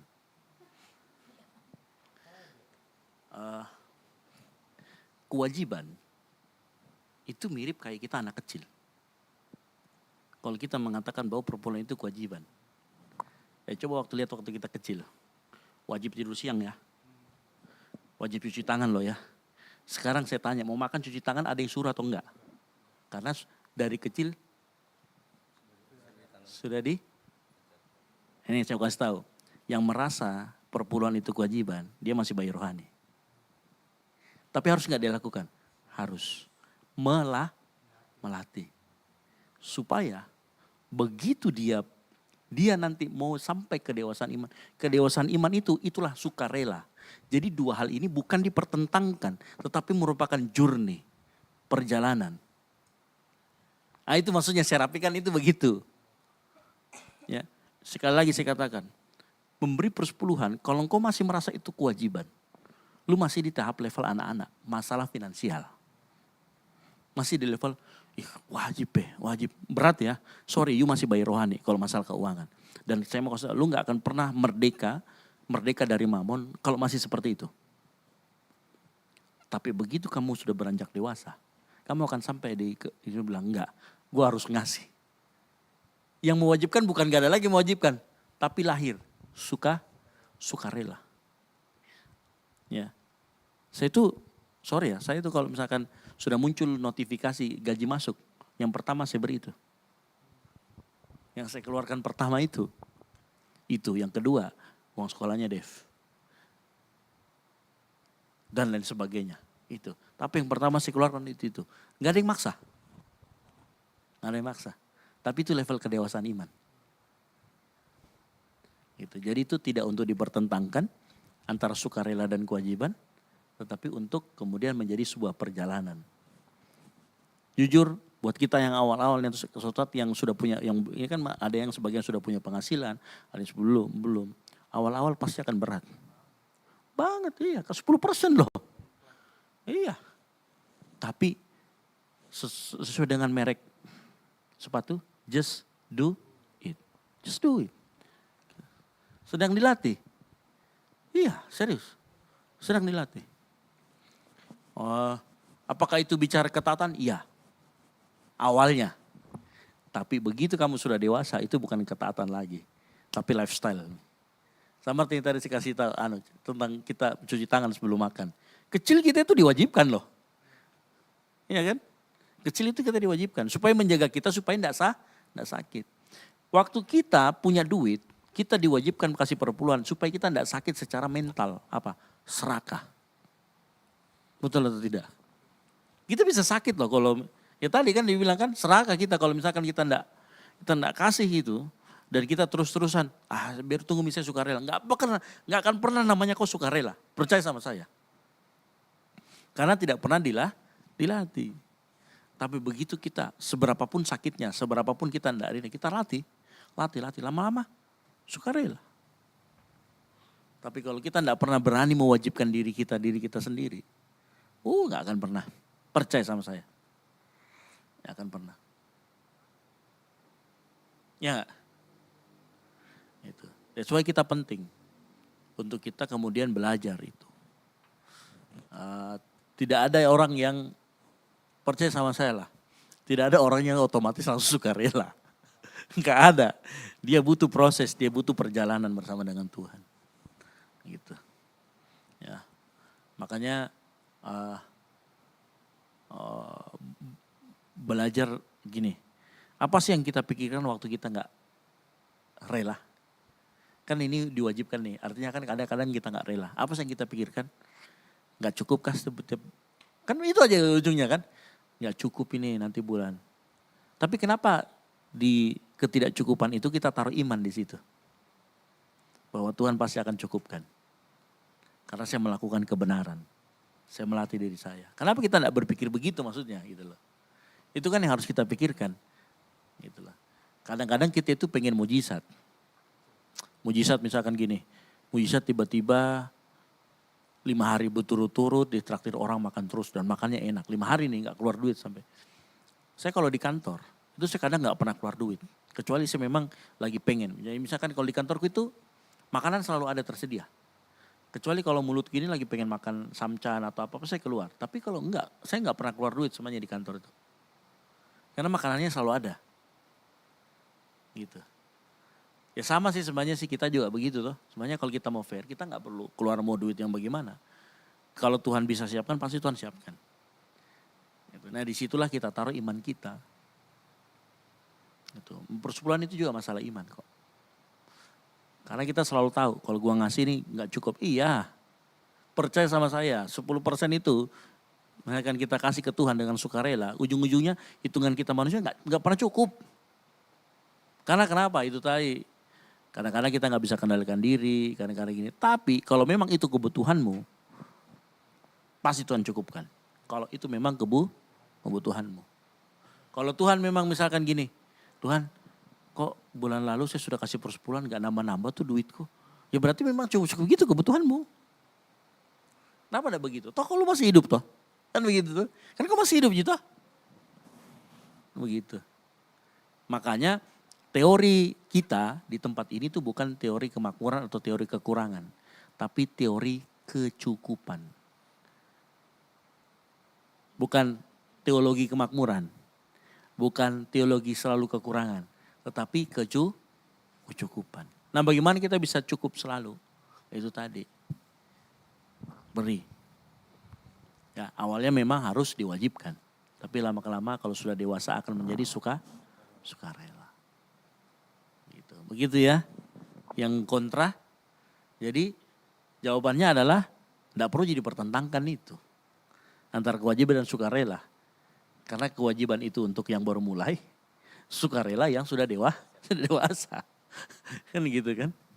Gitu. Jadi kalau ada suatu saat orang bilang, oh iya kan harus dengan kerelaan. Iya. Memang. Sama seperti lah orang Israel itu kan dewasa. Orang Israel itu perjanjian lama. Orang Israel di perjanjian lama itu kan bayi-bayi rohani semua.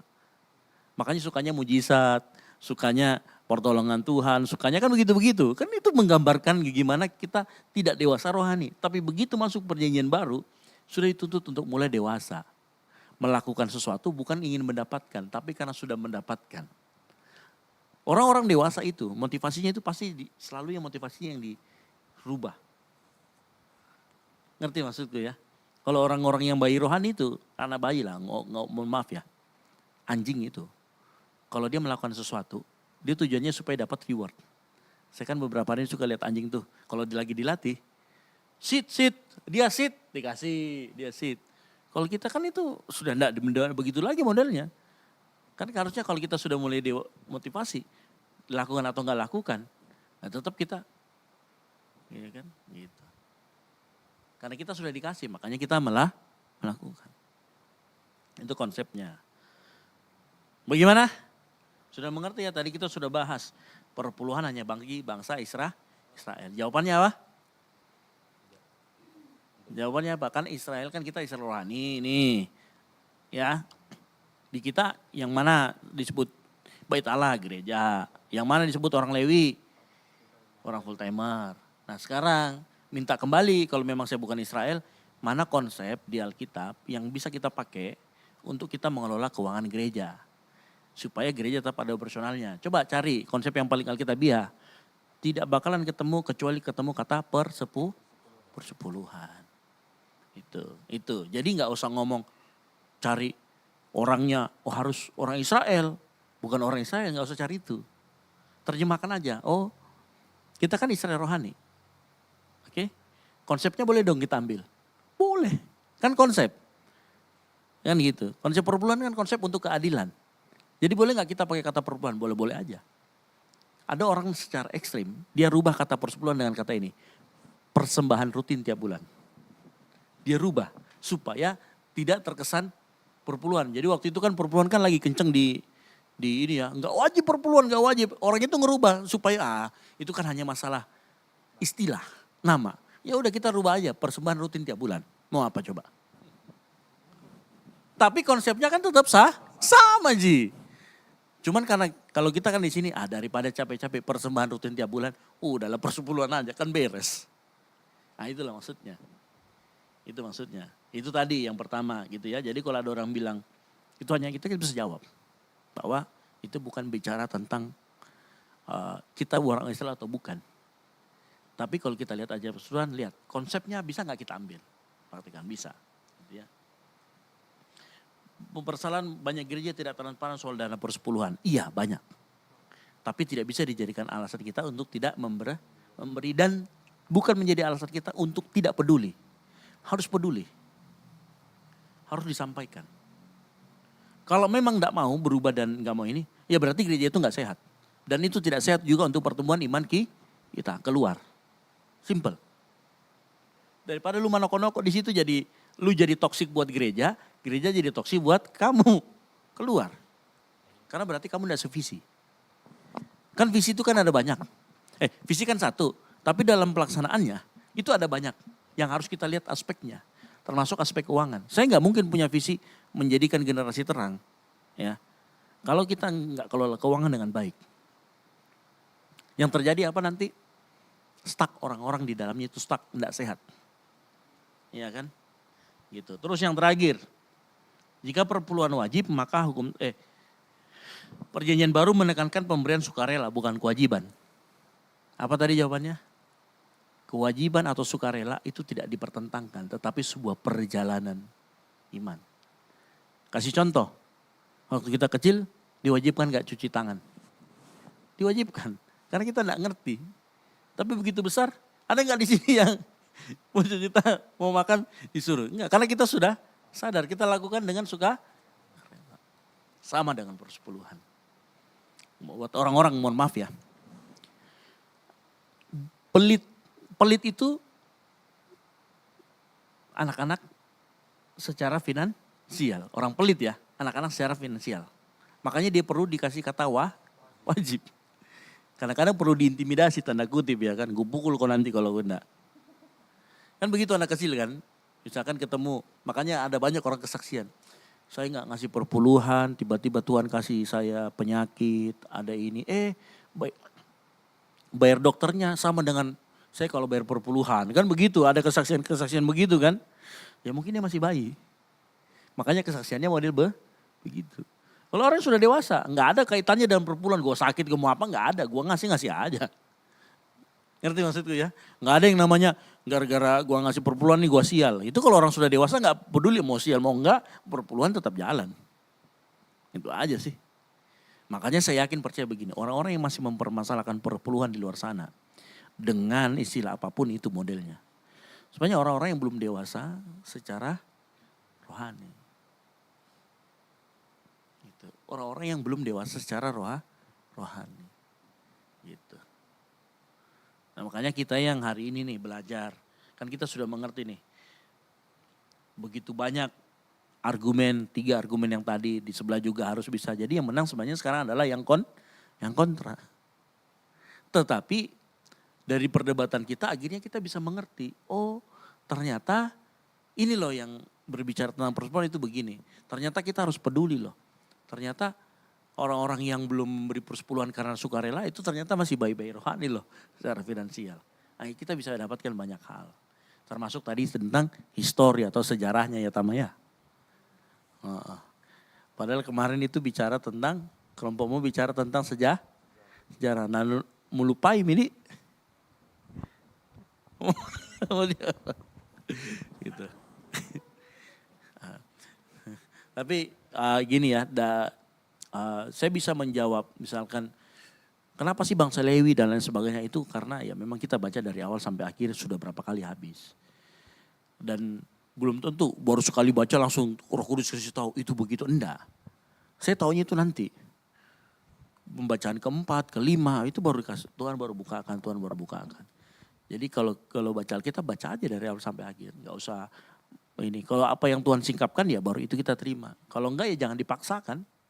Jangan sampai kita baca Alkitab nih satu pasal itu, saya nggak dapat apa-apa Tuhan, harus nggak dapat ini baru saya pergi gereja, pergi kantor. Oh nggak bisa, gitu loh. Intinya begini, Roh Kudus itu bukan mama-mama kita yang cerewet.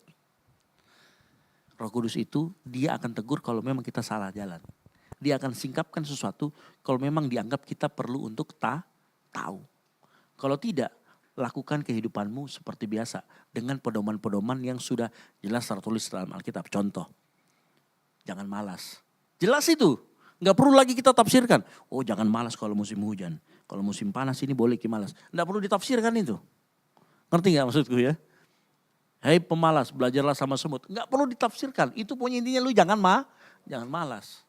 Artinya hari keseharian kita mau apapun musimnya tetap rajin.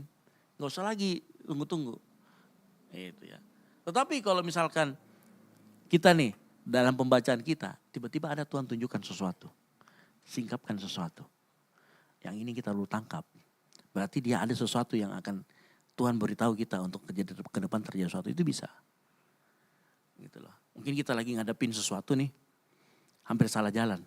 Tiba-tiba Tuhan ingatkan dengan ayat yang kita baca, itu bisa. Gitu. Tapi konsepnya adalah bacalah dari awal sampai akhir. Gitu. Oke? Ada yang mau bertanya terakhir? Silakan charter. Gak tahu, Paldo. Pertanyaan saya terakhir buat kita semua nih.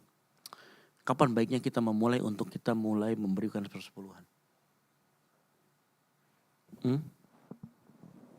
Kapan? Saat ini.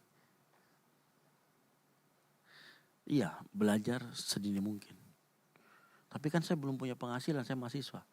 Belajar. Pernah dengar ada alasannya? Nanti PRB penghasilanku, percaya sama saya, dia ada penghasilan dia akan kasih kok. Gak akan pernah. Karena uang itu gak merubah orang. Tapi dia mengamplifikasi apa yang ada dalam orang itu. Mengamplifikasi itu, kalau orangnya pelit, dia akan tambah pelit kok. Kalau memang orangnya royal, dia punya duit sedikit royal, uang banyak dia tetap akan royal. Orang sedikit pelit, terus dia ngomong nanti kalau banyak uangku baru saya kasih. Gak bakalan. Percaya, itu firman Tuhan yang katakan. Dia hanya akan amplifikasi, dia punya sifat pelit. Jadi makanya untuk belajar kita memberi, tidak perlu nanti kita tunggu banyak uang. Karena dengan yang ada sekarang pun, kalau kita mau ngasih. Kaya atau miskin itu masalah mental. Janda di Sarfat, mentalnya kaya. Meskipun dia cuma punya tepung dan minyak 1 buli-buli. Tapi mentalnya kaya. Gitu ya. Orang yang kaya disuruh jual bagikan, mentalnya pelit. Gak akan dibagikan. Gitu loh. Malah dia ninggalkan Yesus dengan sedih. Kan begitu. Jadi jadi kaya atau miskin itu masalah mental. Banyak orang bilang, kan saya kan termasuk royal toh. Gak bisa uangnya kisah. Enggak ada tabunganku itu. Cuman karena kita, ya memang terlatih memberi. Jadi terlihat kaya. Enggak. Nah gitu.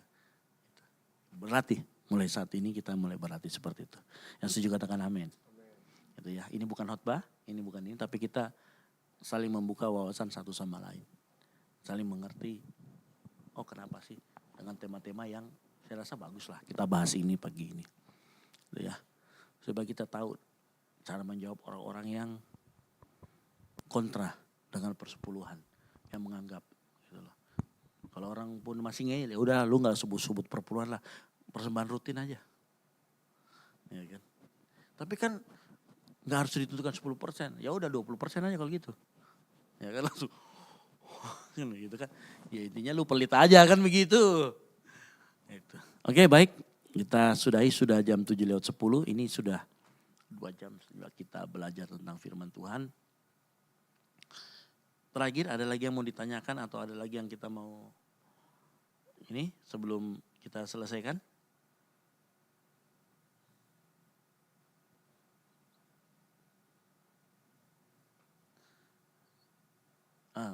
Gini ya, percayalah bahwa gereja kita itu adalah tanah yang sangat subur untuk kita bisa tabur. Kenapa? Karena pengelolaannya itu dikembalikan lagi untuk jemaat Tuhan di tempat ini. Itu salah satu ciri tanah yang subur.